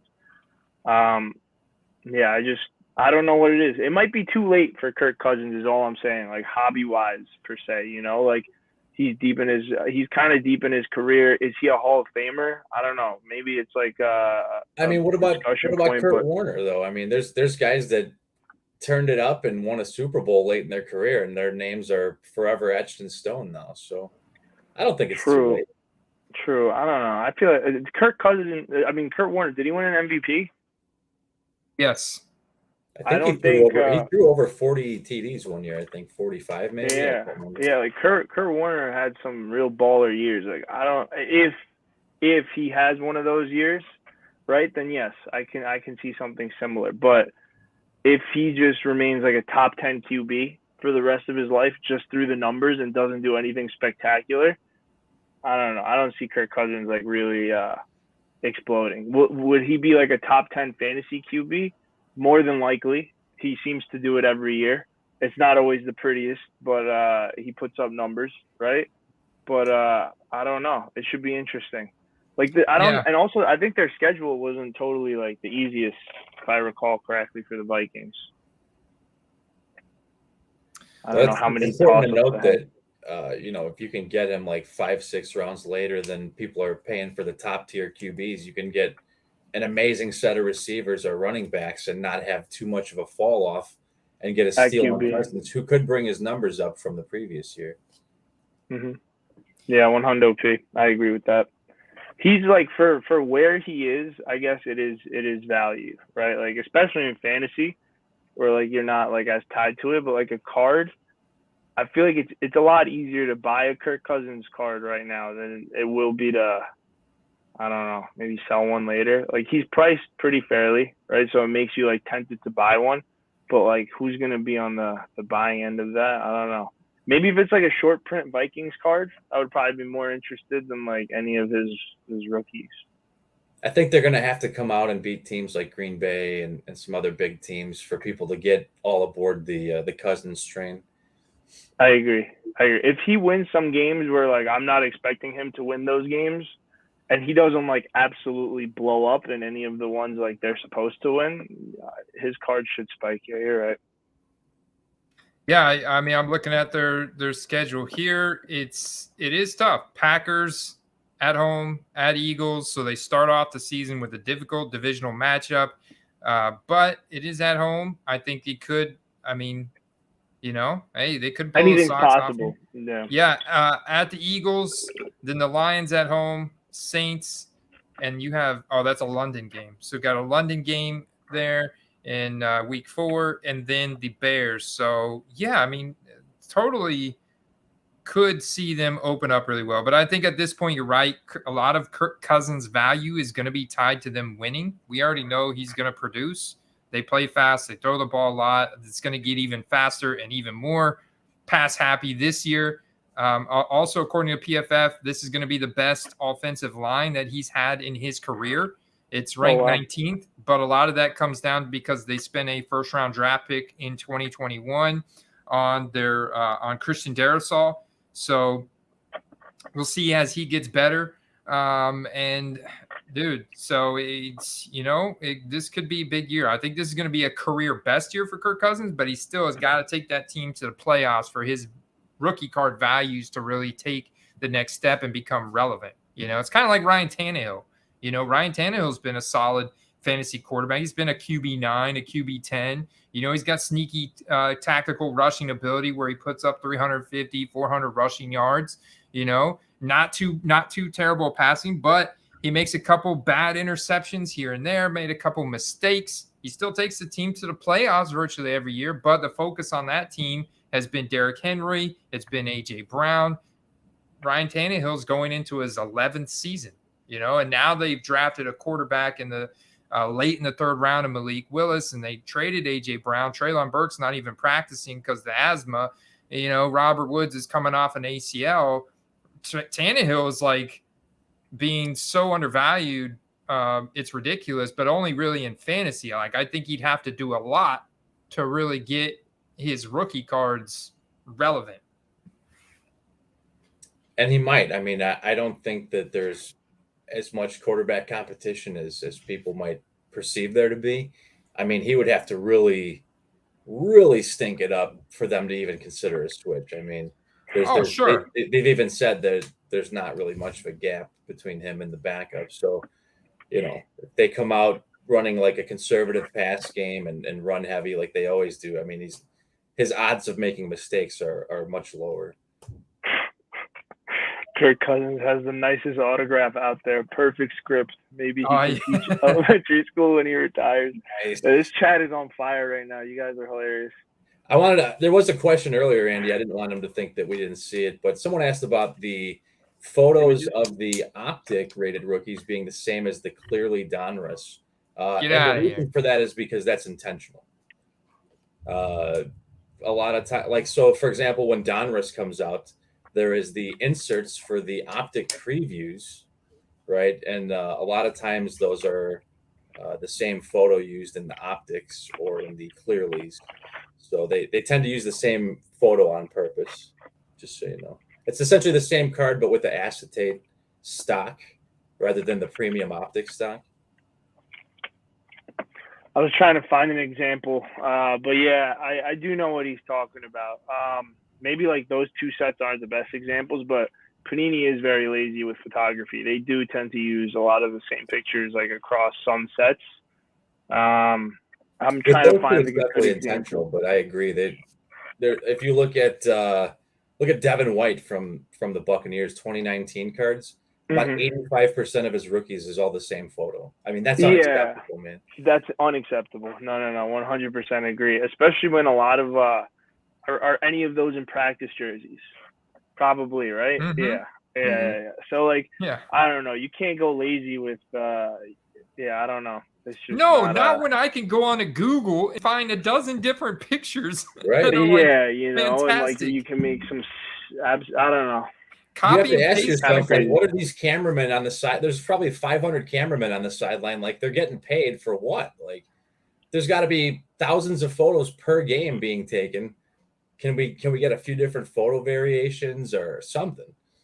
There has to be just something I'm not thinking of off the top of my head right now. That's like a reason for why like they use such stale photography, for lack of a better word. But like compare that to some of these pictures from like 90s cards. Like this is from Fleer Metal. Like I don't know, man. Like look at this picture. Like this is in game. The background looks sick. Like I don't know.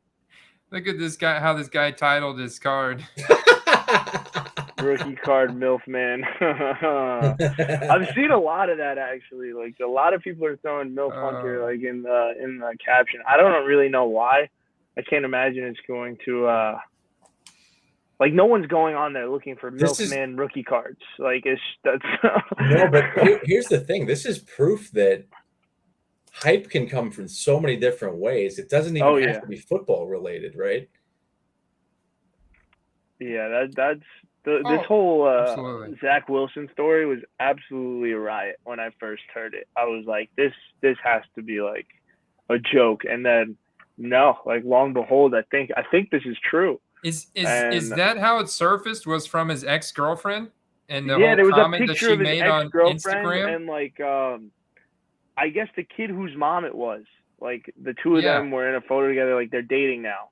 And I was like, well, if that's not like, proof right there, I don't know what is, it has to be. He's training in the off season with a veteran. He's going to be better this year, right there. Yeah. Oh, he got a lot of extra reps in, a lot of experience this off season.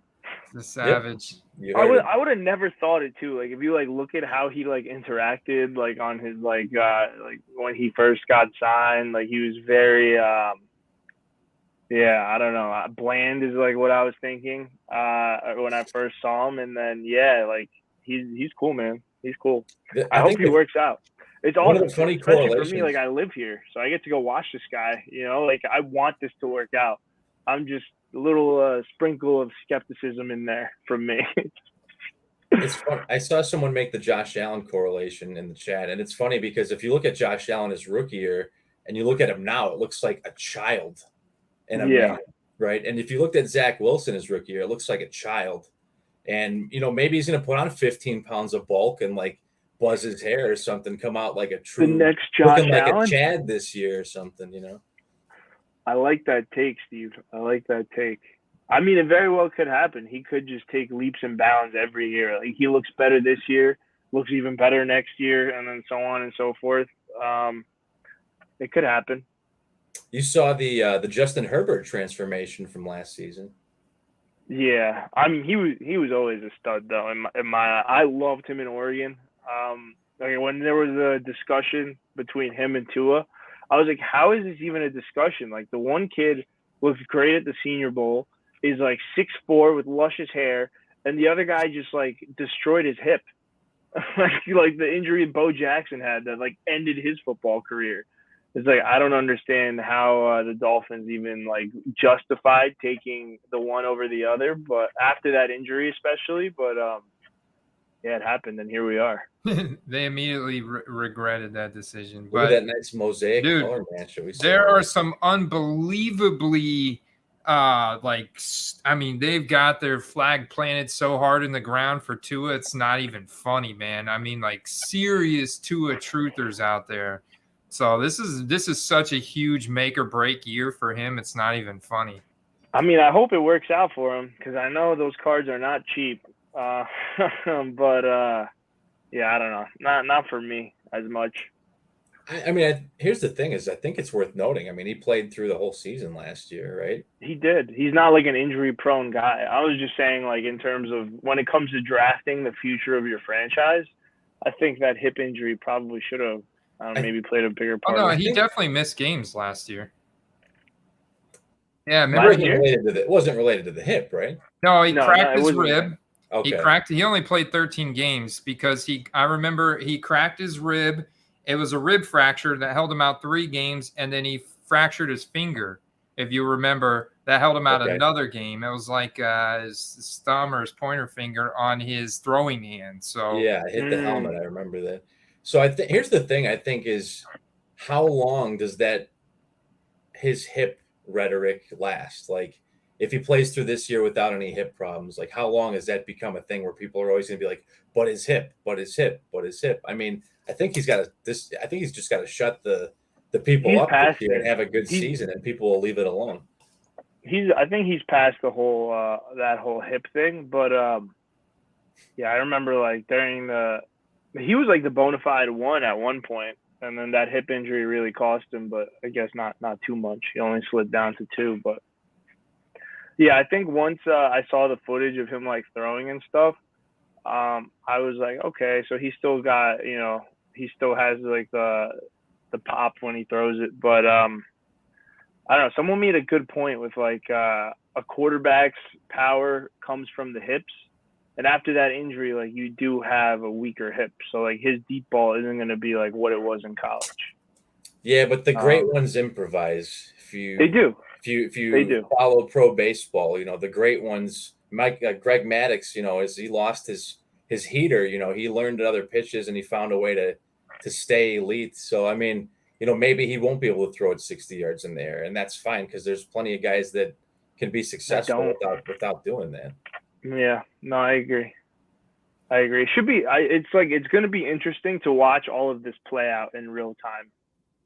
Especially for me, like most of these guys, I'm going to be sitting and watching from the sidelines. Like I don't have any Tua, I don't have any Trey Lance. Like these are just my thoughts from, I guess like a high level overview. I more than likely am wrong on at least a handful of these guys, right? Like there's no way that we all get all our picks right. It's just never going to work out that way. And if it is, I don't know, it might be time to change careers. But how exciting is it to? I think, in my opinion, this is one of the most exciting off seasons in quite a long time. I mean, the free agency's been awesome, and maybe the lack of really exciting quarterbacks was a good thing because I'm still pretty excited to see what last year's QBs can do with the full season under their belt. Especially with my guy Fields.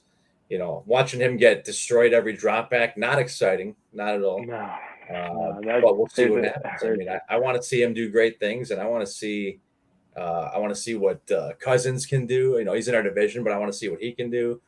Trey Lance, I'm not sold on him, but I want to see what he can do because I know that there's a lot of people that are throwing tons of money at him. I want to see, Tua, I want him to shut people up. I want him to show that he's worth what he was paid for. Yeah, I mean that would be awesome. Like if like you sit there and like he plays out of his mind, and then people go, "This is why he was number 2." Who doesn't want to see that?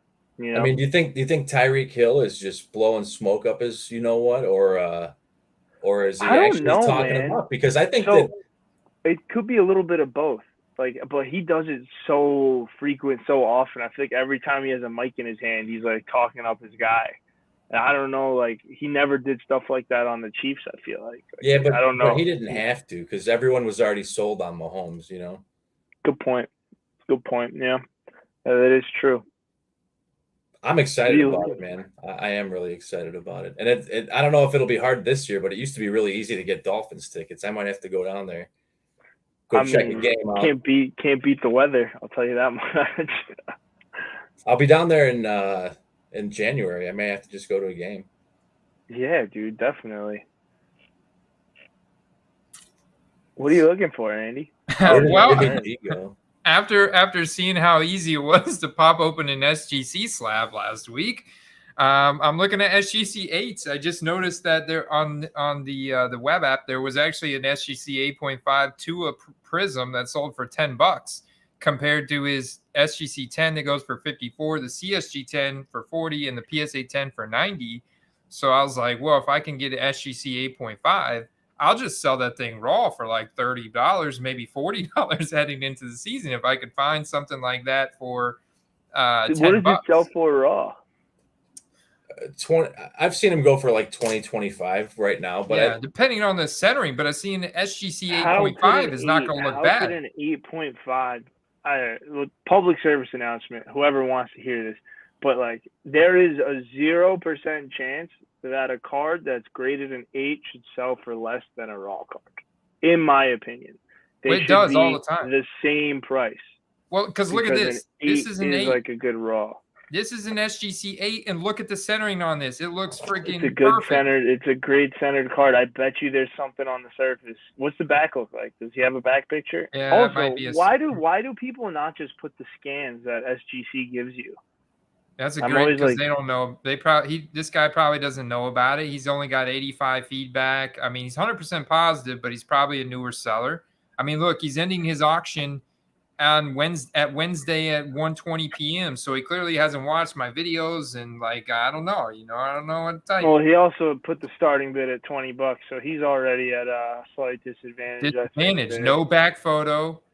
And his lighting's not good, So some people think that because a card is graded, it gives it like a pass to just put the front image and not the back.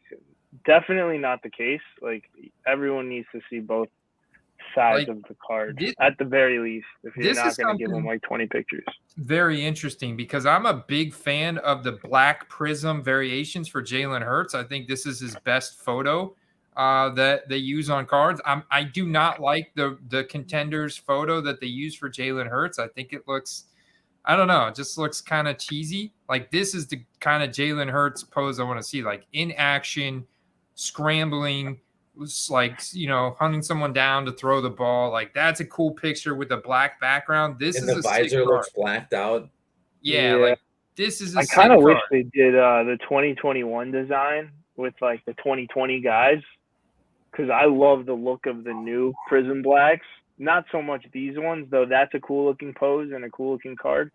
I don't know. I felt like it was like just having like the black, the all-black background was not the way to go with those in 2020. But with this being an SGC 8, I guarantee you this guy has had a hard time selling it. I don't know how long he's had it on here, but I guarantee you he's had a hard time selling it.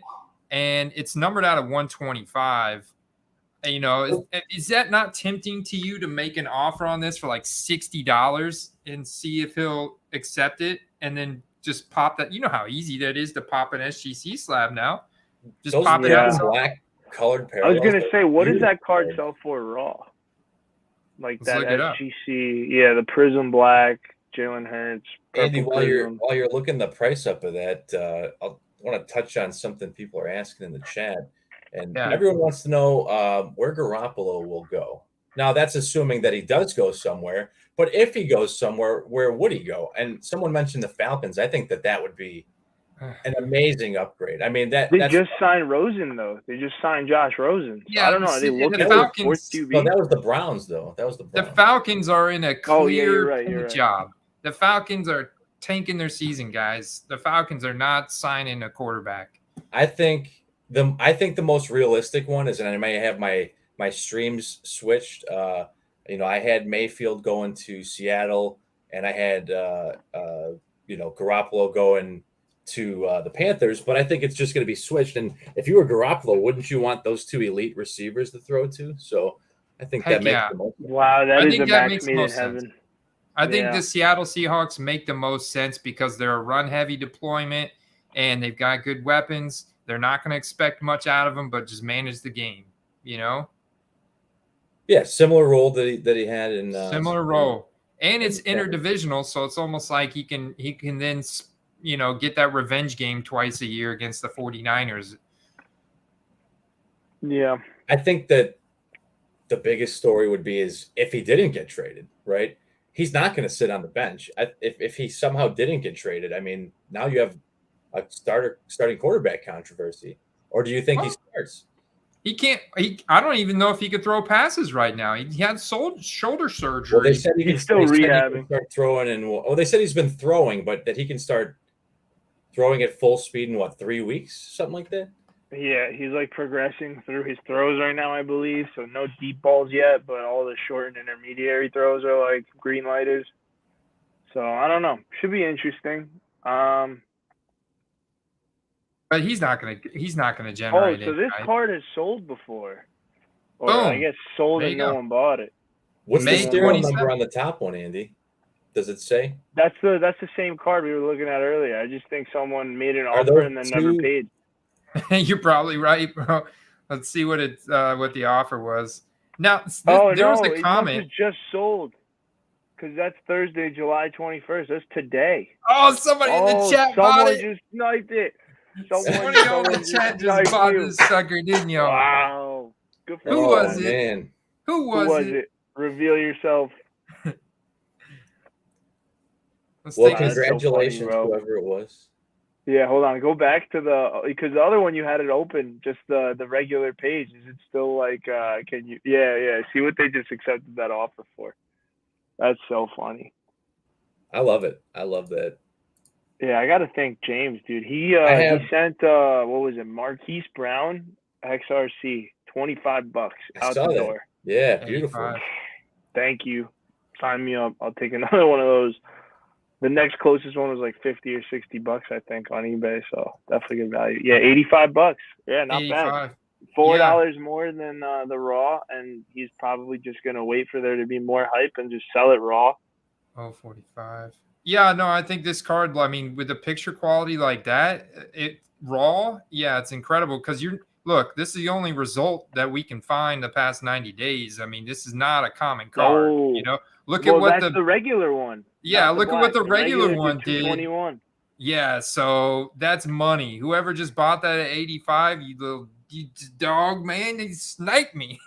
Damn, that even at 100, that was a good price, honestly. Like if someone reached and bought it now at 100, I'm sure you would have been able to. I mean, it eats into your profit for sure, but probably would have been able to make some money on that during the year. It was Derek. I would normally say Derek, but he's probably got like 5 best ball drafts going while he's watching our live streams. Anyone who doesn't swing. I think that while we're talking about Prism Black for 2020, anyone who is a Dobbins truther and think that he's going to bounce back, like you can get some color match out of that purple, and you can get some Bengals or any other orange uniform players. They have an orange parallel as well. Yeah, Spectra's sick. They have like orange ink cards in there too, and like all different colors, green, pink, you name it. I think Spectra is going to be one of the products that ages quite well. I hope so. I'm a huge fan of Spectra. Well, what usually does well? The stuff that like isn't super hyped and then gets kind of forgotten about, and then all of a sudden it just has like this coming to life moment. So yeah, I think that could probably be like Spectra down the road. Here's a good example of that. Andy, I showed you a Precious Metal Gems Mike Allstott last week or earlier this week. And for someone to imagine this card selling for over $5,000 for a Mike Allstott, Precious Metal Gems. Like common players sell for hundreds of dollars. This set, I mean, you could have probably bought those cards for way less than a tenth of that, but the desirability of that set right now is at an all-time high. So people are paying premium dollars, and people are paying premium dollars even in non-football for precious metal gems. I thought I had some precious metal gems, but I don't know where. Foo Frank coming in hot late in the live stream saying Marcus Mariota ain't no chump, easy money. Foo Frank. Okay, so I recently sold some Marcus Mariota cards, and I was surprised at how much I sold. We're talking base Topps Chrome, and I'm sure you guys have held the 2015 Topps Chrome. It's not a nice card, in my opinion. Like, it's like one of the worst years Topps Chrome design. Like, just in terms of there's no texture. Like, they don't have like what's that? What's the word I'm looking for? Like denseness. 2015, like, you said? Yeah, I just bought a 2015. Actually, I thought it looked kind of cool, but yeah, you're right. Actually, man, that 2015 Topps Chrome is like the cheapest year design, like the cheapest. But the paper's nice.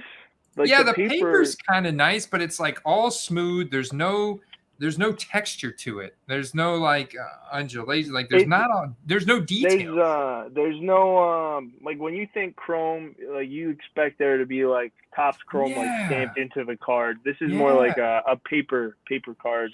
So yeah, I do agree with you. But the X fractors on these, I mean, come on. The X fractors are nice. That's where I would gorgeous. But I had a refractor, and then I had like 4 base tops. It's sort of like $60. Look, so Panini quite literally like stole the X Fractor shine, and just like used it for like the gold lasers like out of 10. So I don't know, like it's they're quite similar actually, like between Select and But let's think about this, okay?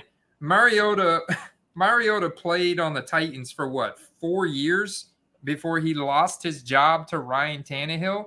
And then Ryan Tannehill took an incredible leap forward in his career in the same exact offense that Mariota was in. So that just further cemented the fact that Mariota is nothing better than like, you know, a decent rushing upside quarterback with poor accuracy.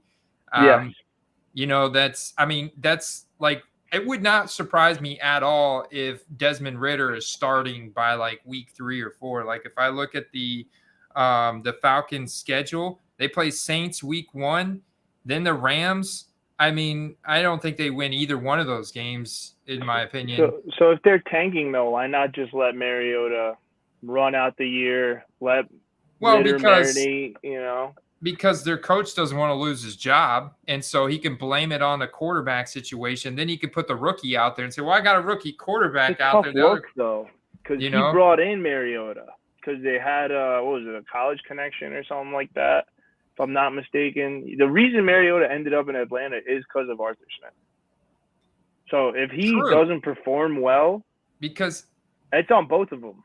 He's a tank quarterback. Yeah. They're paying him a backup quarterback salary, and it's just it's like to bridge to get them through the year. Like it's a prove it deal, no doubt, for Mariota, but they're not giving him a whole lot to work with. Kyle Pitts, Drake London is really good, but I mean the offensive line is almost dead last in the league, and Mariota is going to be scrambling. You know what I'm saying? Like we like Cordell Patterson. So we like some, like they have some weapons. Obviously, Drake London is a rookie, so he's unproven. But dude should be a beast. You know, so it's like they have some good stuff, but I mean they have so many holes, and especially on their defense, they traded away like their best linebacker. And I think like one of their best. Oh, they still have AJ Terrell, who's a really good corner, but I mean the defensive line is weak. You know, now the linebackers are not strong. So it's like teams are going to be scoring a lot of points on them, and Mariota he's not going to be able to keep up. No, I don't think he will. So I do agree with you there for sure. So but hey, if there's hype for him because he's a former number 2 overall pick and everything he did at Oregon was so great, then yeah, I mean, right, won a Heisman Trophy and stuff. So sell him on the hype heading into week 1. Yeah, see if he does anything in the preseason. Maybe you can get a little mini hype spike there if he like goes out there and like scampers for a touchdown or makes a couple flashy passes. Because you know, like a lot of these teams that are newly reconstructed, a lot of the hype could build during the preseason while, you know, a lot of the younger cats are out there actually playing versus like third stringers, fourth stringers, people that aren't, yeah, you know. Just so happens we got our resident Falcons fan in the house. Shout out to Hey, Shelly what up, there Shelly? in Atlanta. Bless her heart. Don't underestimate the power of garbage time. Mariota is going to be out of a lot of contention this year. And if he keeps the job, he could be like a high 20 to 30 fantasy point scorer just because they're going to be down by a lot. And you're going to have teams playing like weak prevent defenses, stuff like that. And he'll be scrambling. So like he may actually have some stable card values because people are going to see them, you know, sneakily winning them their fantasy matchups every week. So that's a little random dark horse play in there. I'm always worried about this. For whatever reason, the Bucs notoriously struggle against the Saints, and especially when they come to Tampa. Yeah, I'm worried about this. And they don't, I mean, yeah, I am worried about this. Nah, bro, Tom Brady has a lot of, like, he doesn't let stuff go. Like, he's very petty. I think, like, he's going to come out and destroy the Saints for the years of torture they put this man through. I think. That's my theory. Well, dude, I'm getting a little nervous in the fact that it does look like Gronk is actually retired at this point with Brady bringing in Kyle Rudolph. He's just selling it, man. He's just selling it. He doesn't want to get fined hard, for coming back. You know Rudolph can't stay healthy. That's just veteran depth, in my opinion, because they did lose O.J. Howard, right? Very true. They did lose O.J. Howard, and rookie tight ends typically take a couple years to develop. You know, but yeah, thank you, Victor. I can rest easy tonight. Yeah, O.J. Howard traded to the Bills, so that's an interesting combo up there. But, I bet they regret that decision so much after Gronk retired. They're like, what did we do? Also, I don't think they like that rookie tight end they got. I don't think Kamara gets suspended, Victor.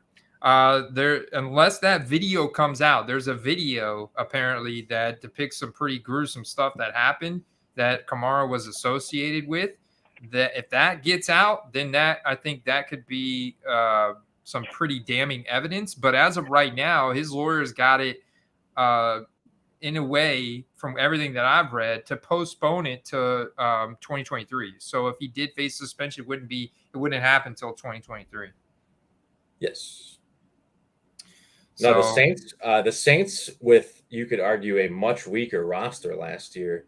They are the same thorn in the side for Tampa that Miami is for the Patriots every year. And no one ever seems to figure this out. But when the Miami Dolphins play the Patriots, they either come close to winning or win. And the same thing happens with the Buccaneers and the Saints. So you can't sleep on them. I think the Saints roster this year is sneaky good. And if Kamara ends up being, not suspended, I think that they're actually pretty dangerous, honestly. Oh, man, he's definitely going to get suspended. I looked it up. I had no idea what he did. It was bad. But he beat up on some guy during the Pro Bowl. That's wild. Yeah, I don't know. Yeah. I don't know if he'll get 6 games, but maybe 1, 2, 3. Who knows?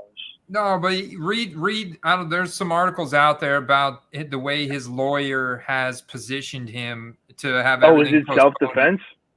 No, not at all. They're looking at postponing it till the end of the season legally. So he gets suspended next year? Right. Probably, yeah. I mean, I guess whatever works, right? All right. I mean, I'll take it. It's good for his cards. You could probably buy it cheap right now and then sell it if he plays the full year. I mean, at least he'll start. I love that Messiah is talking about Jameis. I mean, here's the thing is it's a shame that he got hurt last year. His touchdown to interception ratio was unbelievable. His last full season, he threw for 5,000 yards. I mean, yeah, he threw a lot of picks 30, too. 30, yeah.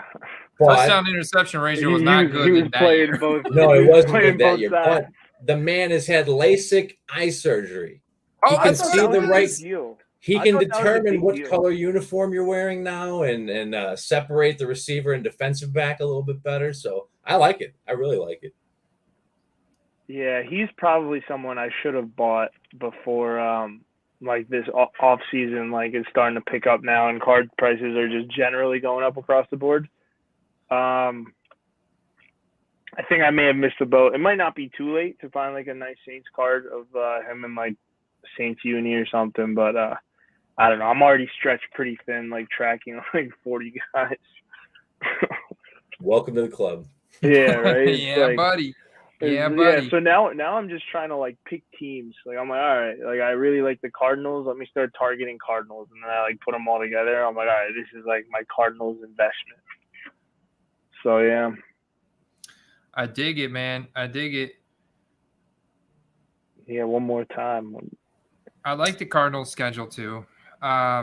Theirs really picks up. Like so, like they're gonna start week 7, I think, or week 6 is when the Hard Knocks starts, right? And that's when their schedule starts to ease up a little bit. And when they get their full roster back. Yeah, but like, look, week 6, the week I think D Hop comes back. Week 6, I think maybe If their 7. schedule gets easier after week 6, oh boy. If they have a good record going into that, it's going to be pretty wild. Yeah, like Saints, Vikings, Seahawks. The Rams should be an interesting one. Niners, Chargers should be a good game.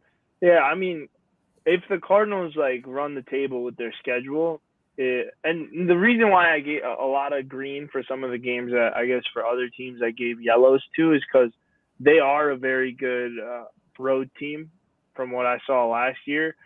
And they were able to win games with Colt McCoy. I don't know if people remember this, but Kyler sprained his ankle, and Colt McCoy was playing for a couple of weeks. Like they have a very good roster, just like across the board, and they only got better, I think, this offseason. Wow, they lost Chase Edmonds. I mean, but you could feel James Conner still there. Benjamin I don't drafted. think they needed him, honestly. Yeah, no, I don't they think he was that drafted big of a deal. Keontae Ingram. Yeah, they replaced the scat back with a younger scat back. So I don't know. I think it'll still be kind of the same mesh. And then they replaced Edmonds with a huge upgrade with Marquise Brown. So now their receiving core, when everyone's back, will be D-Hop, Marquise Brown, and then Rondale Moore. And they have 2 outstanding tight ends. Don't forget. Zach Ertz. Yeah, Zach Ertz. Yep. And McBride. Yes. Oh, actually. And there's actually a lot of hype around him. I've seen, obviously not pro uniform stuff, but his college stuff is selling pretty good. I don't know about the rest of excited. the season, but the Broncos' opening schedule is chalk. They're another candidate for like a quick 3-0 start, man.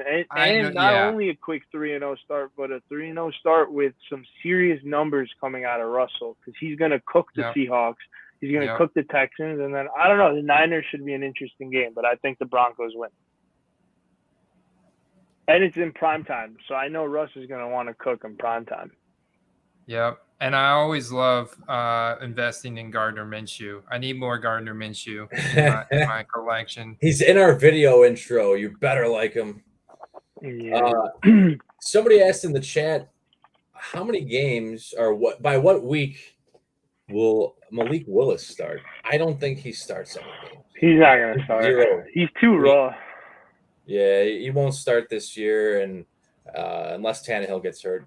Yeah. And even then, I think he's actually 3rd on the depth chart. Who do they got behind him? Who do they got behind Tannehill? Good question. I don't think he's 3rd on the depth chart. Do they have a 3rd QB? I thought I read that he was 3rd. Let me take a look. And I would imagine that they do, but I just don't think that there is a quarterback that's going to be. Yeah, Logan Woodside. Nah, Malik Willis is definitely the number 2. Well, here it is right here. ESPN Davenport projects Willis to open the season as the Titans' number 3 quarterback. That was last month, but.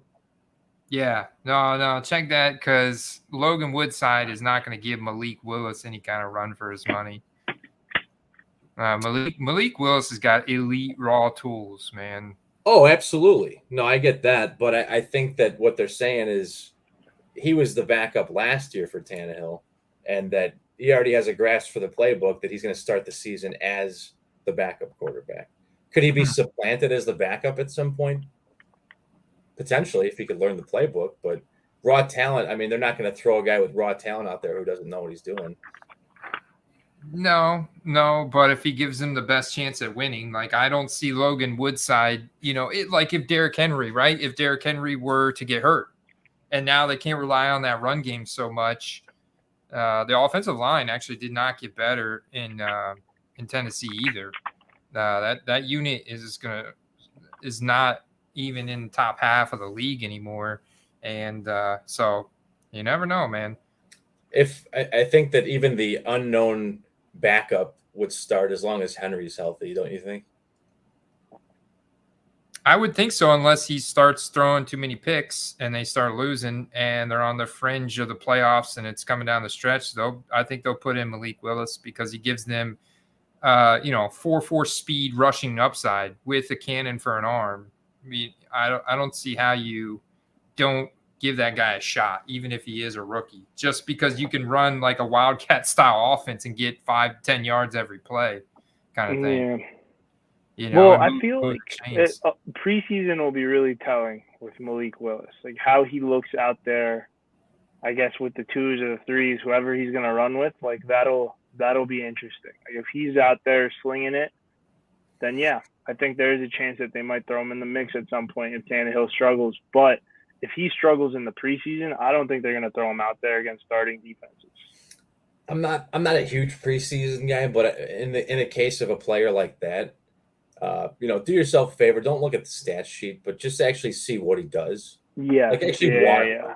How's he reading the defense? How quickly? How much time does he have to get rid of the ball? Is he overthrowing people? Like the stat sheet's not and isn't telling you everything, right? The coaches don't care about the stat sheet. They care about like his effectiveness per drop back. So just watch. If that's a guy you like, watch the preseason, see what he does, and maybe he will, maybe he will see a start if Tannehill goes down. But if Tannehill's healthy, I just don't see it happening.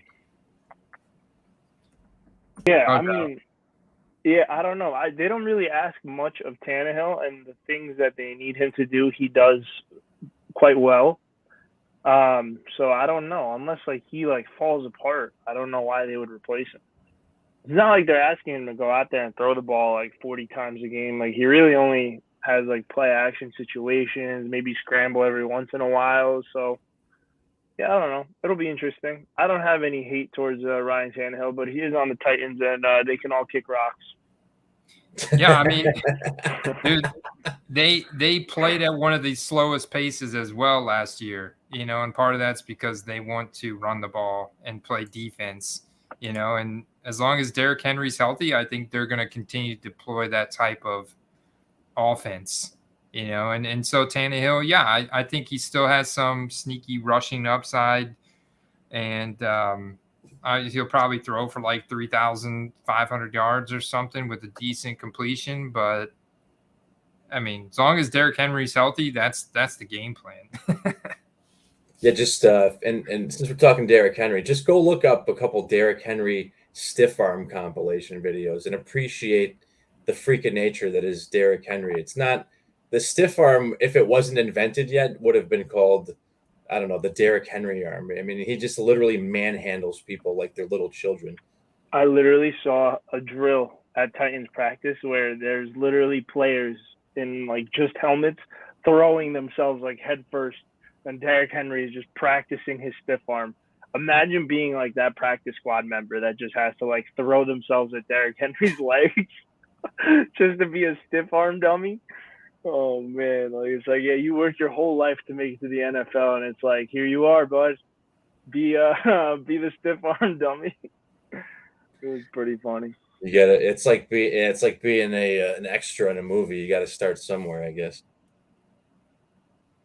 Well, Victor says bought some Danny Dimes last year in November. That was when Jake from Mike Glennon was starting. Got some great deals on some autos. Seen those cards double recently. Do you sell? So the Giants are another dark horse team to potentially make some waves out of the gate, if you ask me. I love Brian Dable from Buffalo, another offensive coordinator that's going to bring but he was calling plays in Buffalo. We know that for a fact. Like that was basically his system. And you look at what he did with Josh Allen. Daniel Jones does have rushing upside, And I think it's going to be a very interesting offensive system that he's going to deploy. They improved the offensive line, spent first-round draft pick in Evan Neal, and then you got Saquon Barkley healthy. If you get all your receivers healthy, now all of a sudden, Daniel Jones' fifth-year option was not exercised. So this is a contract year. If he wants to earn any type of contract with any other team in the NFL, he's got the ball out this year.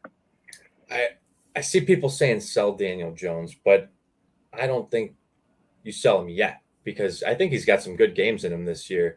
And you got to understand, we talked about like expectation. Like he hasn't had a couple of great years in a row, right? So the expectations aren't really there.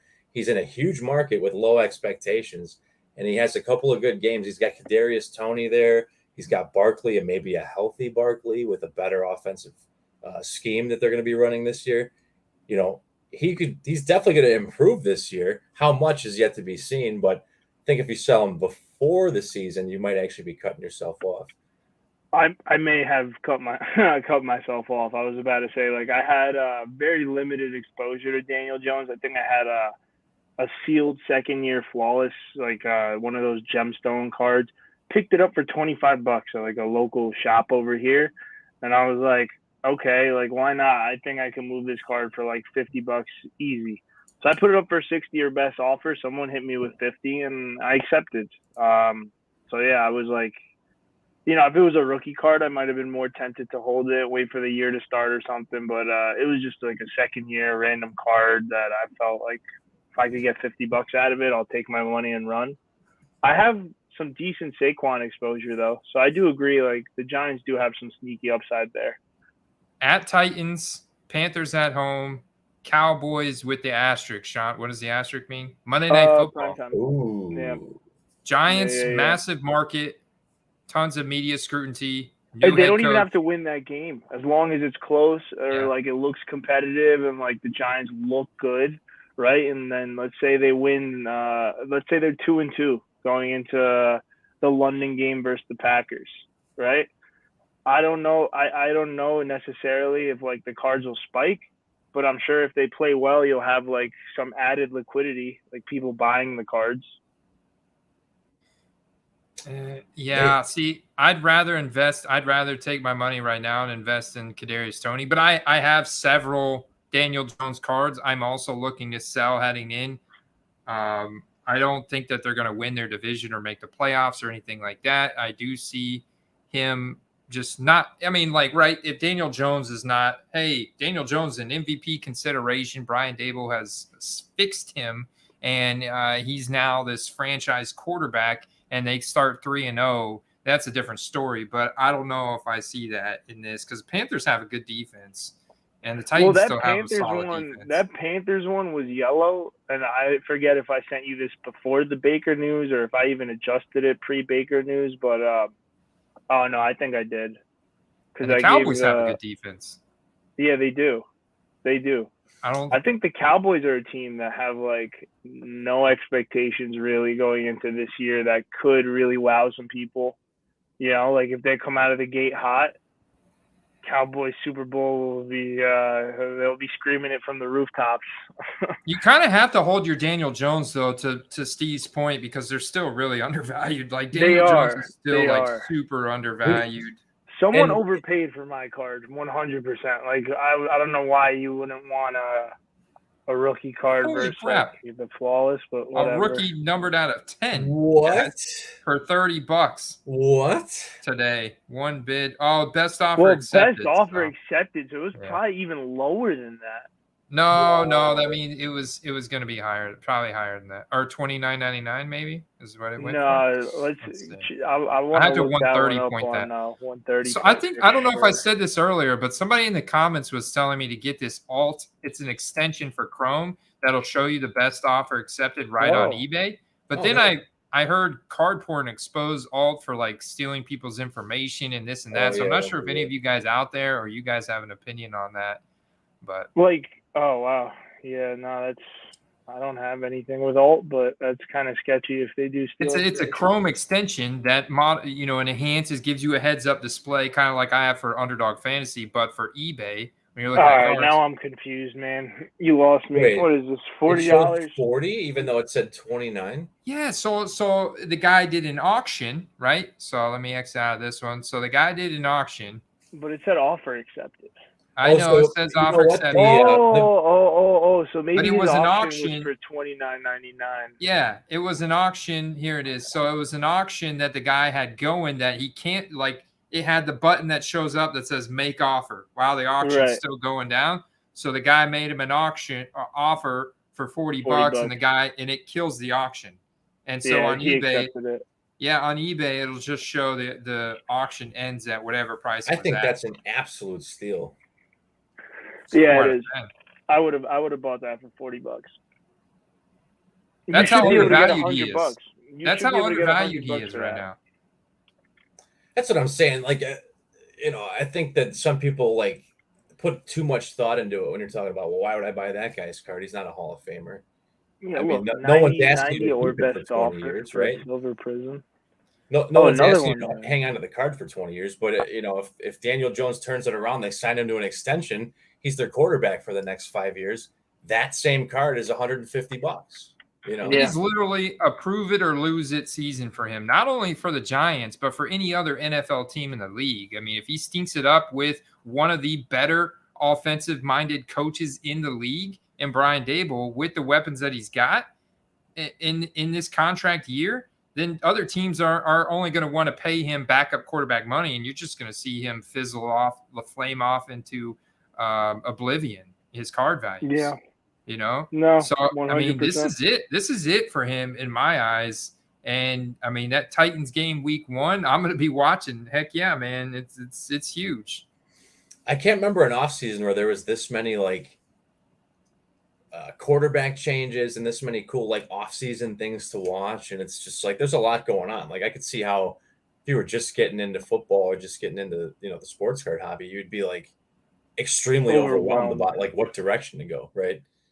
I'm making daily videos, man. I'm trying to make that's as why much. Andy That's puts why out we're the here. content. That's why we do the lives. Absolutely. That's why we have the Discord going. We're always talking football. Yeah, 24/7. I see some of you guys like don't even sleep. Like Billy, if Billy's out there, he's like, and Derek too. Both of you guys. But a lot of guys. I think James too. Maybe you too, Steve. You guys, a lot of you guys don't seem like you guys don't even sleep. I tend to make the late night appearance once in a while. I'll sleep when I'm dead, Andy. There you go, man. That's right. That's right. Look at that, $25 for a PSA 10 rated rookie. Yeah, that's the kind of card where it's like, okay, you get it at 25, little investment, not a lot of downside. The downside is minimal because it's in a PSA 10 slab. Like I think it's at minimal. the very least you're going to sell it for $18, which is the cost of grading, I guess, if you get lucky with that low tier or whatever. So yeah, I mean, you're really paying $7 for the card, I guess. Like if you want to justify it that way. And you got a 10. And it's like, oh, what if Daniel Jones has a top 5 QB week 1? It's possible. It's in the range of outcomes at the Titans. It's probably predicted to be a fairly low scoring game just with how slow the Titans play, and it's in Tennessee. But I mean, it could be forced into a shootout easily, and all of a sudden maybe they win that game. With that market, so I don't know. You get some hype going, and a Giants fan could be like, "Oh, PSA 10," and pay $50 for it. So my caveat with these type of cards, and I noticed this with Kyler Murray specifically, I don't know what it is with the base rated rookie, especially like I guess if we're talking like 2019, 2020, 2021, but the stuff is like the pop count on Kyler Murray PSA 10s for the same card, if I'm not mistaken, is like 4,500 PSA 10s. I don't think there are 4,500 people out there that like desperately want to own that card yet. Maybe one day there will be, but like cards with that kind of a population count take a lot to like move up. Yeah, but how many of those are stashed in collections or sitting in a card shop somewhere? Or just not listed on eBay.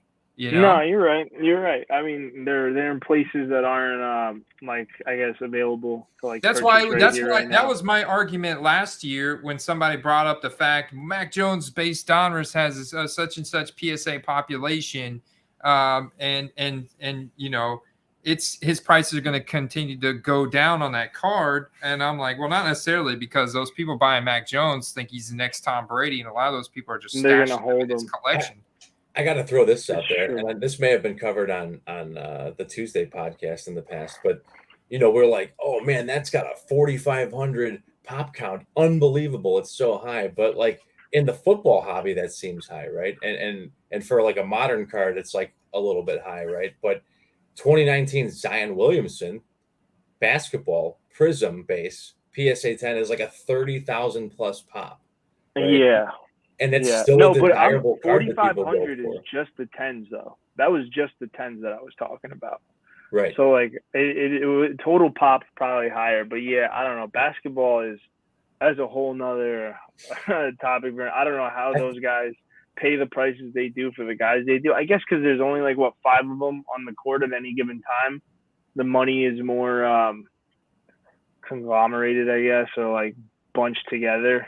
Versus you could make like the same argument for football, though. I mean, how deep are players investing? Are people investing in players like quarterback, running back? How many receivers on the team? 1 or 2, and then maybe a tight end. So like true, but the turnover is a lot higher on those positions / players versus like, you know, like LeBron's going to be LeBron for 20 years, you know, like, and those superstars. But then even the more role player guys might have 5-year careers or whatever. The thing with other sports that's different from football is, and baseball is a prime example, everyone hits, right? Yeah. So you have 10 quarterbacks, essentially, right? Everyone's a quarterback. Everyone's hitting home runs. Everyone's stealing, right? Everyone's scoring. Everyone's hitting RBIs. Whereas in football, there's one guy throwing touchdown passes. Yeah. You know what I'm saying? So, like, it is a completely different dynamic, but a little off topic. But, yeah, I was just going with the pop count thing where, like, yeah, he's in a big enough market where 4,500 might not be that bad, right? Yeah. No, I hear you. I just figure, like, let's say like those Daniel Jones cards. Let's say someone sees one sell for $100 and you happen to like have one in your pile of slabs that you've lost hope on or whatever, and you see like his card prices start spiking a little bit. I can see like a rush of Daniel Jones cards being listed as soon as that happens, right? Like people want out, I feel like, of him, and maybe might not want to take as big a loss as they might have to. I think the people that are out on him probably have been liquidating over the past year. Probably not a guarantee, but I would think so. You make a good point.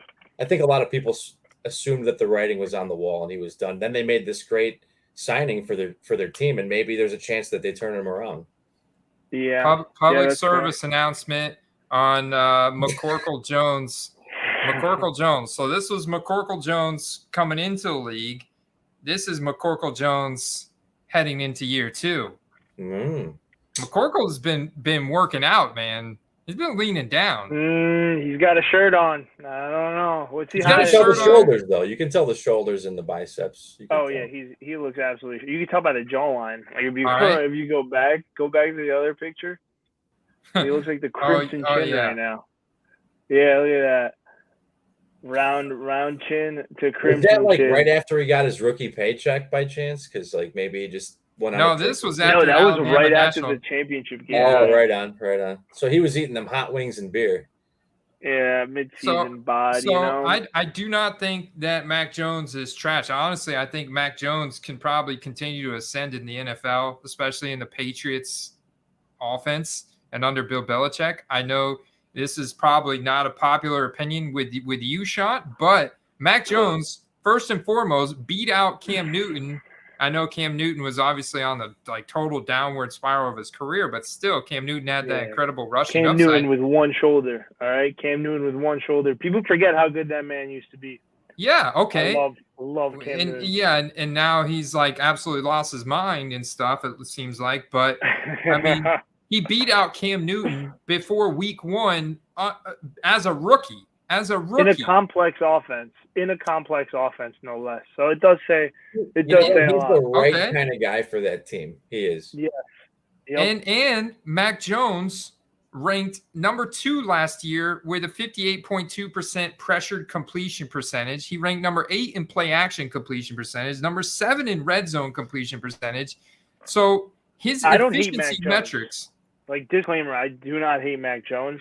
I don't like what he's priced at, because the money you could spend on a Mac Jones PSA 10 card, you could probably find yourself a Brady rookie. You know. Well, that's always been my same argument is,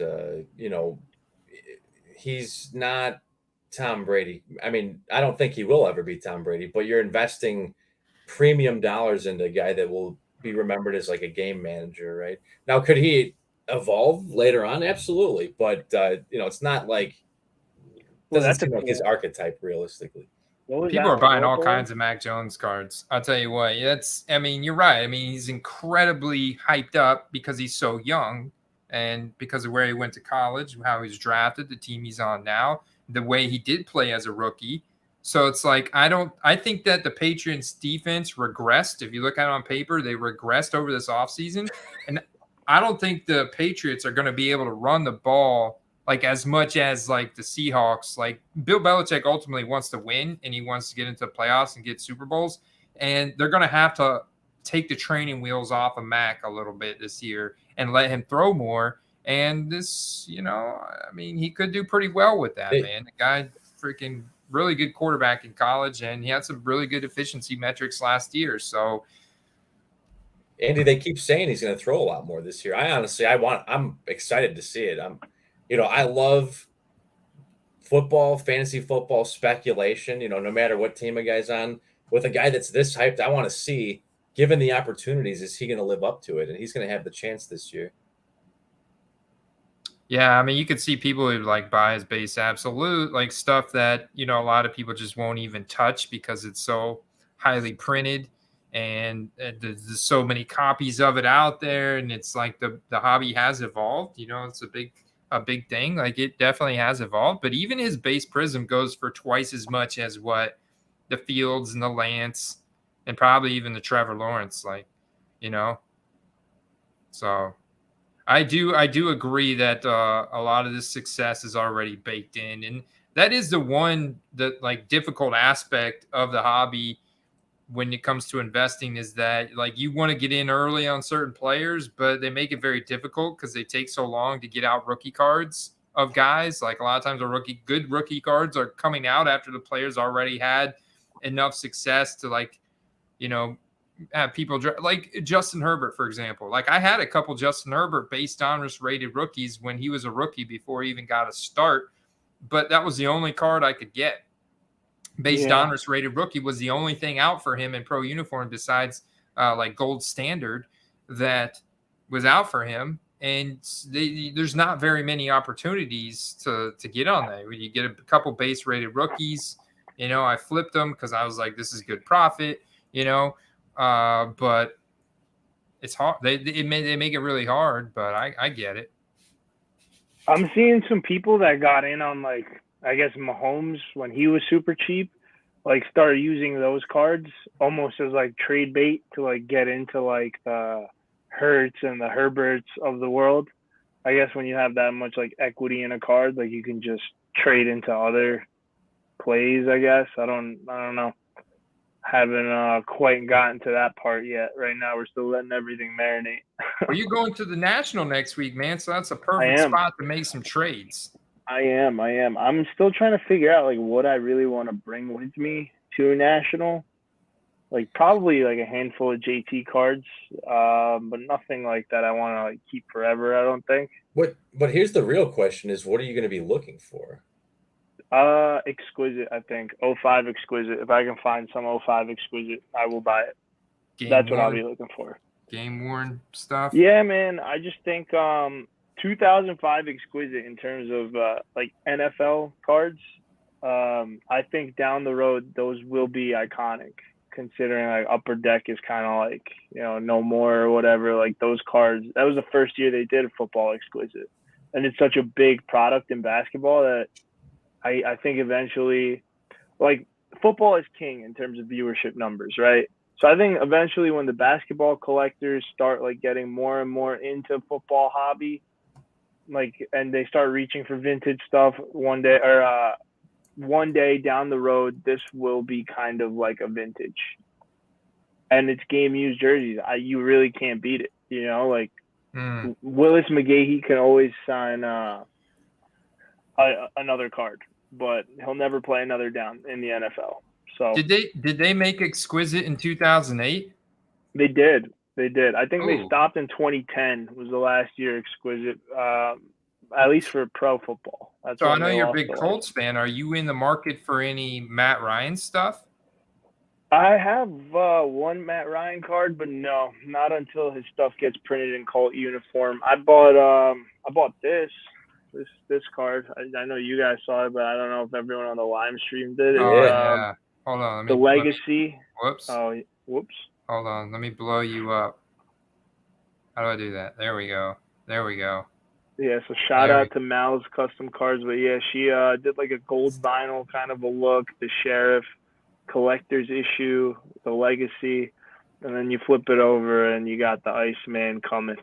I love First it. issue. I love the Iceman. You got like one of Yeah. the only Matt Ryan in Colts uniform cards in existence. Yeah, like that's like just one for the PC, you know. I do want it. I did want a Matt Ryan card, but I want him in a Colts uniform. I don't really care much for like the Falcon stuff, but if you're like an investor collector type thing, looking for like a card that you can resell down the road, probably like a rookie ticket auto, something along those lines, holds their value quite well. But yeah, the only other Matt Ryan card I have is this bad boy right here. That's a good looking shirt too, man. Thank you. Yeah, you like this? Like, check that out, Courtesy, guys. courtesy of Andy. 60. Repping the brand. Is that a new variation of the shirt, Andy? That's a new variation, man. I like It's a new logo. Let's dig in. All right. Yeah, this is the other one I have. That's a Spectra Mesmerizing from 2021. But this just has a game used jersey in it, and it's number 2 out of 4. So a little jersey match for you. Thought it was a cool card. I picked it up for like $40, I think. Nice. But, yeah, you know, if he works out, nice little card to stash. If not, it's a cool one, I think. What else do I have here? This, courtesy of you. Little Moxie. Moxie. Yeah, dude, that's I sick. love it, dude. I don't know if you could tell, but there's like a black checkerboard pattern going down the red. It's not just a napkin. Like, I don't know if yeah, you could kind of see it there. Like That's a little interesting. checkerboard, but yeah. Well, you know, that card is super interesting, man, because some of those patches are game worn. It says player worn used, and it does kind of look like this was used in like a game or something. I don't know, but it's a very cool card. I appreciate this so much. It's definitely in the stable for life. But yeah, that's kind of where I'm at. The Exquisite stuff. I don't know. Have I showed any of the Exquisite stuff on camera before? They look sick, man. Here, I'll show my Show us favorite. the one with the grass stains on it. The Antonio Gates, that's dope. number 3 out of 5. Like one of the best tight ends ever. Stains. The clean, beautiful card, stained up, signed on the jersey. You got it. If you have a patch, it better have a damn grass stain on it, because that's how you know that it was really game used. Yeah, right. Like, and most of these do have like the Rodgers one doesn't have as much staining on it, but like has a little bit, and like you can tell someone hit him over here or something. Like it's just cool stuff. So yeah, I pretty much what's one of my favorites? Yeah, this one. No brainer on this one. The Randy Moss Terrell Owens. 18 out of 25. By far my favorite with the jersey match. But the cool part is it's almost like a quad card, because you have like a Niners patch, a Vikings patch, and then like they're both on their second teams or whatever. Interesting. So, yeah. So stuff like that is stuff that like really grabbed my attention. So yeah, hopefully I can find something cool. Where'd it go? I made a pretty recent addition. I don't think I even shared this one in the group. Deion Sanders. That's nice. Yeah, it is a nice one. I think I sent this one to Raven Invest, and I was like, you should try and snag this bad boy. He said it was a little bit out of his budget, but I went back and forth with the seller, and it was someone that I bought cards from in the past, and they did a pretty solid deal on that one. So I was like, I can't turn it down. Deion Sanders is like on a short list of like 3 names for one of the greatest athletes ever, right? Like 2-sport absolute GOAT. So yeah, I'll take that all day, even though his Ravens days weren't as memorable. That's so good. Still the same man. Yeah, right. Like still the same guy. Deion is still Deion. Super liquid. Yeah, Deion's the man, and his son is gonna be drafted as a quarterback in 2024. I wouldn't be surprised if they're like a package deal. Deion's like the head coach they hire or something. That would be pretty crazy. I think he's involved in coaching at the college that they're at. Yeah, he's the head coach at Jackson State. Jackson State. That's right. Yeah, and they stole the number 1, what was it, DB recruit from wherever. I forgot what school they stole him from, but yeah, yeah, man, that Deion money, that primetime money. Yeah, primetime. Name, image, likeness, baby. Yeah, I'm like, he must be paying that kid out of his own pocket or something, because no way that Jackson State has the funds to get that kid over there.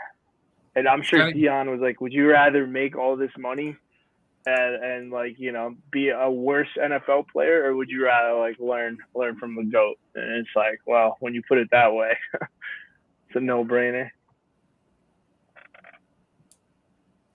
Hey, I like Jacoby Myers' late fantasy value, but I don't know if he's going to be leading the NFL. Oh, we're back on that. There's not going to be no Debo. There's no Debo, Cooper Kupp on the Patriots.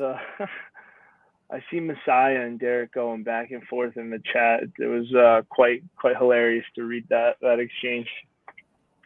So Josh Allen, base Donruss, rated rookie, yes. Liquid, all caps, no doubt. I mean, you can see people are still buying it now, today, tonight. More liquid than the U.S. Treasury. Yeah, $300. I mean, this is insane compared to what his value was at whenever, we were in 2020. The crazy part is, like, this is where it's like, shoulda, woulda, coulda. I bought a little stack of Josh Allen rated rookie cards for $5 each because they were so cheap. This was back in the summer of 2020.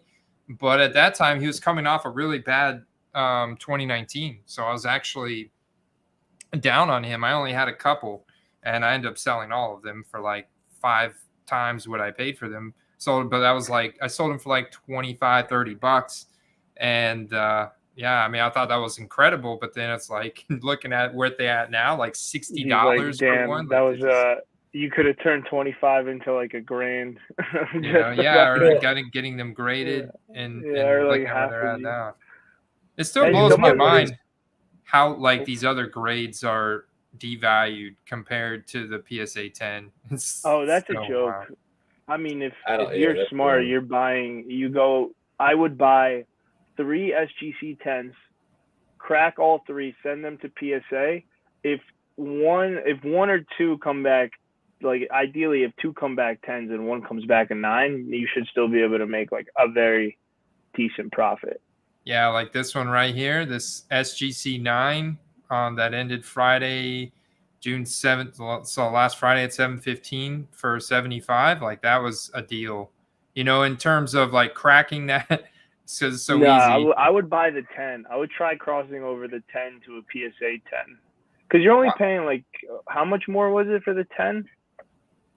It's a lot more. I mean, it's an extra $100. So, and I'm curious because I know PSA lets a lot more slip through the cracks, and they're more lenient on something like this. That could be a PSA 10. Like, there's a 50% chance, maybe 60% chance that gets a PSA 10. Yeah, so all right, even better example. Buy like 5 of these instead of 3 of the 10s, and like play the odds game really, and just pray to God. Like if one of them comes back at 10, you should be sitting pretty. What's interesting is I don't think anyone would debate if we said Josh Allen is a outstanding quarterback. or that his cards are a good long-term investment. But I think a lot of people forget that his rookie year, he wasn't good. Yeah, Like, no. if you look at his numbers and you look at Jalen Hurts' numbers, they're not that far off, right? Nope, they're So not. I that's why I just can't get over when people are like, "Oh, last year it was just." I would mention Hurts, and I would Well, just yeah, get but blamed for it. But the Hurts, I mean, similar skill set, right? Similar skill yeah, set. but Josh Allen's got Josh a Allen's clearly bigger. stronger arm. He's bigger, man. He's and bigger. plus, He's Josh got Allen, personality-wise, is just so likable. Like from the interviews he's done, like I don't know, he just strikes me as a guy that I want to have a beer with him. I don't think I know Jalen Hurts well enough through like TV interviews and stuff to have that same connection to, I guess. Josh Allen. Yeah, but you were trying to have a beer with Josh Allen before he got good, right? Josh Allen's got a cannon for an arm, guys. Like he wasn't on TV as much though until he got like good, you know. And now like he's on all these podcasts and interviews. I'm just saying, you're talking about like two guys that are similar, right? I'm not saying he has the same arm strength necessarily, but they both have the same quarterback styles of play, where they're both mobile quarterbacks, etc. And you're talking about a guy that's like the best QB in fantasy and maybe the best QB to invest in right now. And, you know, I'm not putting Jalen Hurts on his tier, but I'm just saying that he's a similar quarterback to him, but he's been undervalued for such a long time.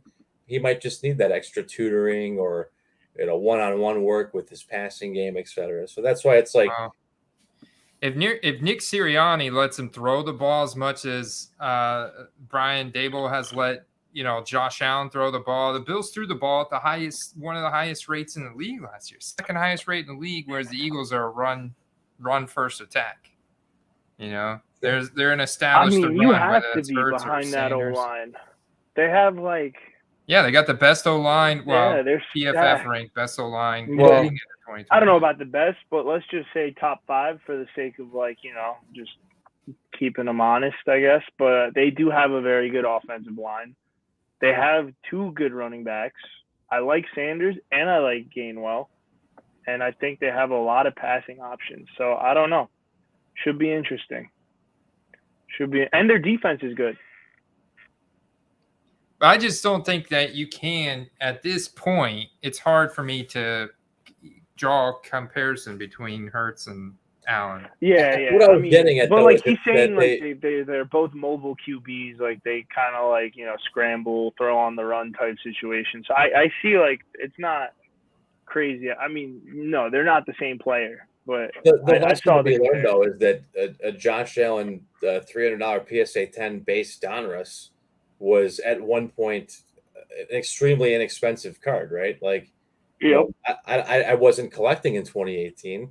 I was on a break from the hobby, so I don't know what they were going for like 4 years ago, but I guarantee it wasn't $80 raw, right? Was it 20? Was it 15? Yeah, but I see where you're going. I definitely agree with that because this is the third year corollary. If we're talking when Josh Allen took the leap in his performance. When he started finishing as the QB1, it's like, oh, this guy could be an MVP, can take his team to a Super Bowl. So this could be the year that Jalen Hurts takes that massive leap forward, is what you're saying. Correct. Yeah, the guy that they are the third year and first year for some QBs is vastly different. You know, some guys enter the league and they're already pretty good, but some of the guys are a little more raw than others, and they need that refinement. Yeah.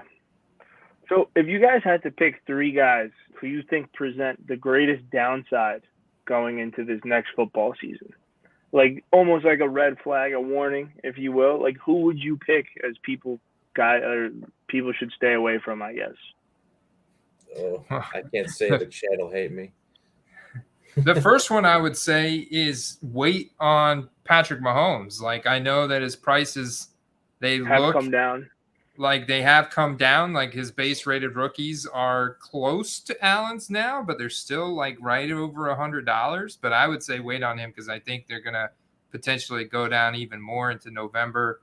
And definitely, I don't know, man. Trey Lance just makes me nervous as hell too. I'm not going to lie. I know there's a lot. No, I mean, we're just being honest about it. These are just opinions. You can say whatever you want by all means. You know, like if Trey Lance is the guy that scares you the most, he's allowed to scare you the most. realistically, my question isn't more of like, do you think this guy sucks?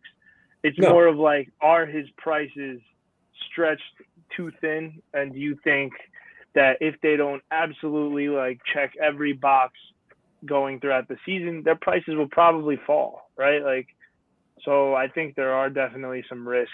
Mm-hmm. One of the guys that I thought presented with the most downside, and I'm gonna have to double check my sheet that I sent you on this one, Andy. Sec here. I forget how tough their schedule was. Oh, I got it pulled up. Who are you looking at? Oh, perfect. All right, go to the top real quick. Yeah. So I guess going into week 1, right? The Bills are like expected to be the best team in the NFL, arguably, like going into this year. People think they're going to win the Super Bowl. Josh Allen's going to win MVP. So a lot of hype priced into it. If they come out week 1 and they lay an egg against the Rams in primetime, I think his prices have some significant downsides from the 300 spot, right? Yeah.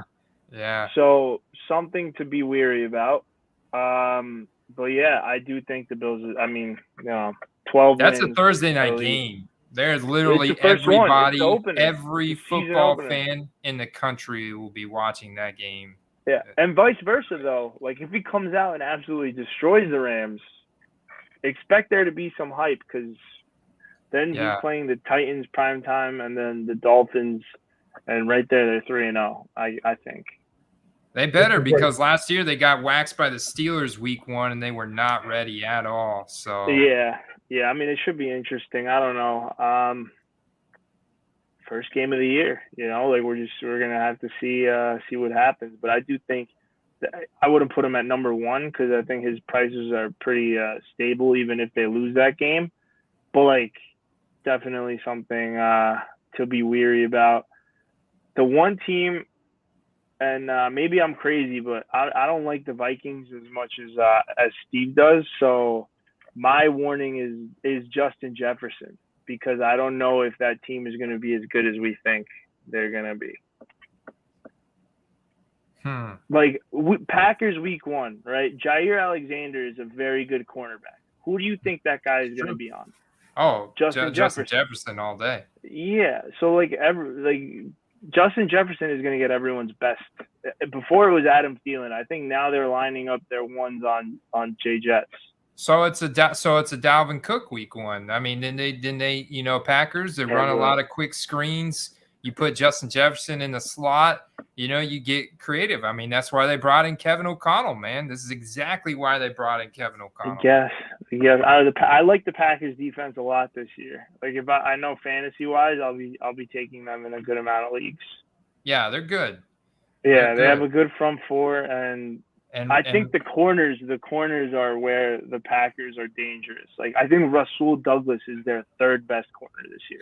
And Russell He's good.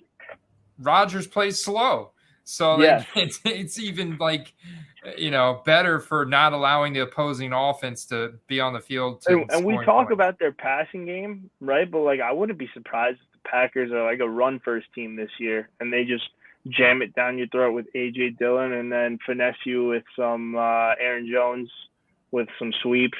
And then, Rodgers in the red zone is Aaron Rodgers in the red zone. So someone's going to score. But, yeah. Like with Devontae Adams not in the Packers anymore, I think you're going to see a lot more like Drew Brees syndrome out of Aaron Rodgers, where he spreads the ball out a lot more evenly. It's not just going to be one guy. Oh, buddy. I don't know. I think Justin Jefferson is one of those matchup-proof guys. I don't care who he's going against. He's going to do things. Oh, you're starting him. Yeah, you're starting. Yeah, you have to start him. He's a no doubt starter. But like some of his rookie cards are like trading at QB prices. Sure. Not like as JT. much as You could say the same though. thing about Jonathan Taylor too. Like I would say, he's probably closer to a ceiling than a floor. And the reason I say that is because last year he did so well, partially because his quarterback was so bad. Like the Colts are going to throw the ball way more this year. So with Matt Ryan under center, so he might take a hit. Granted, that's my PC. I hope it doesn't, but it is what it is. You know, like I know what I'm getting myself into when I buy a running back. But yeah, it's just you know, that's the guy I collect. So hopefully prices come down. I scoop myself some on the low. But yeah, those are my three. I'm going the other way on Jefferson. I think he has a career best in receiving yards, honestly. Oh wow! All right. Yeah, he's teed up to All smash, right. man. I like that. But well, I personally don't. But I do like the fact that complete opposite of what I think is going to happen.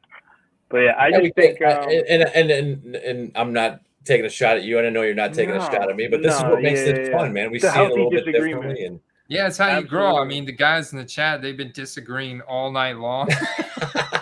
Maybe a little bit more than that, even. I've been disagreeing all night long. Like we're becoming infamous for the late night Trey Lance debate on this late night Trey Lance debate. I love it. I should get since they're talking Tebow, I need to get a Tebow jersey and just wear that on the stream one of these nights. But yeah. Yeah, Mac is definitely a quarterback on training wheels. That's the show, guys. That's the show. Sean, I appreciate you coming on tonight, man. Thank you for having me, boys. Man, I love this.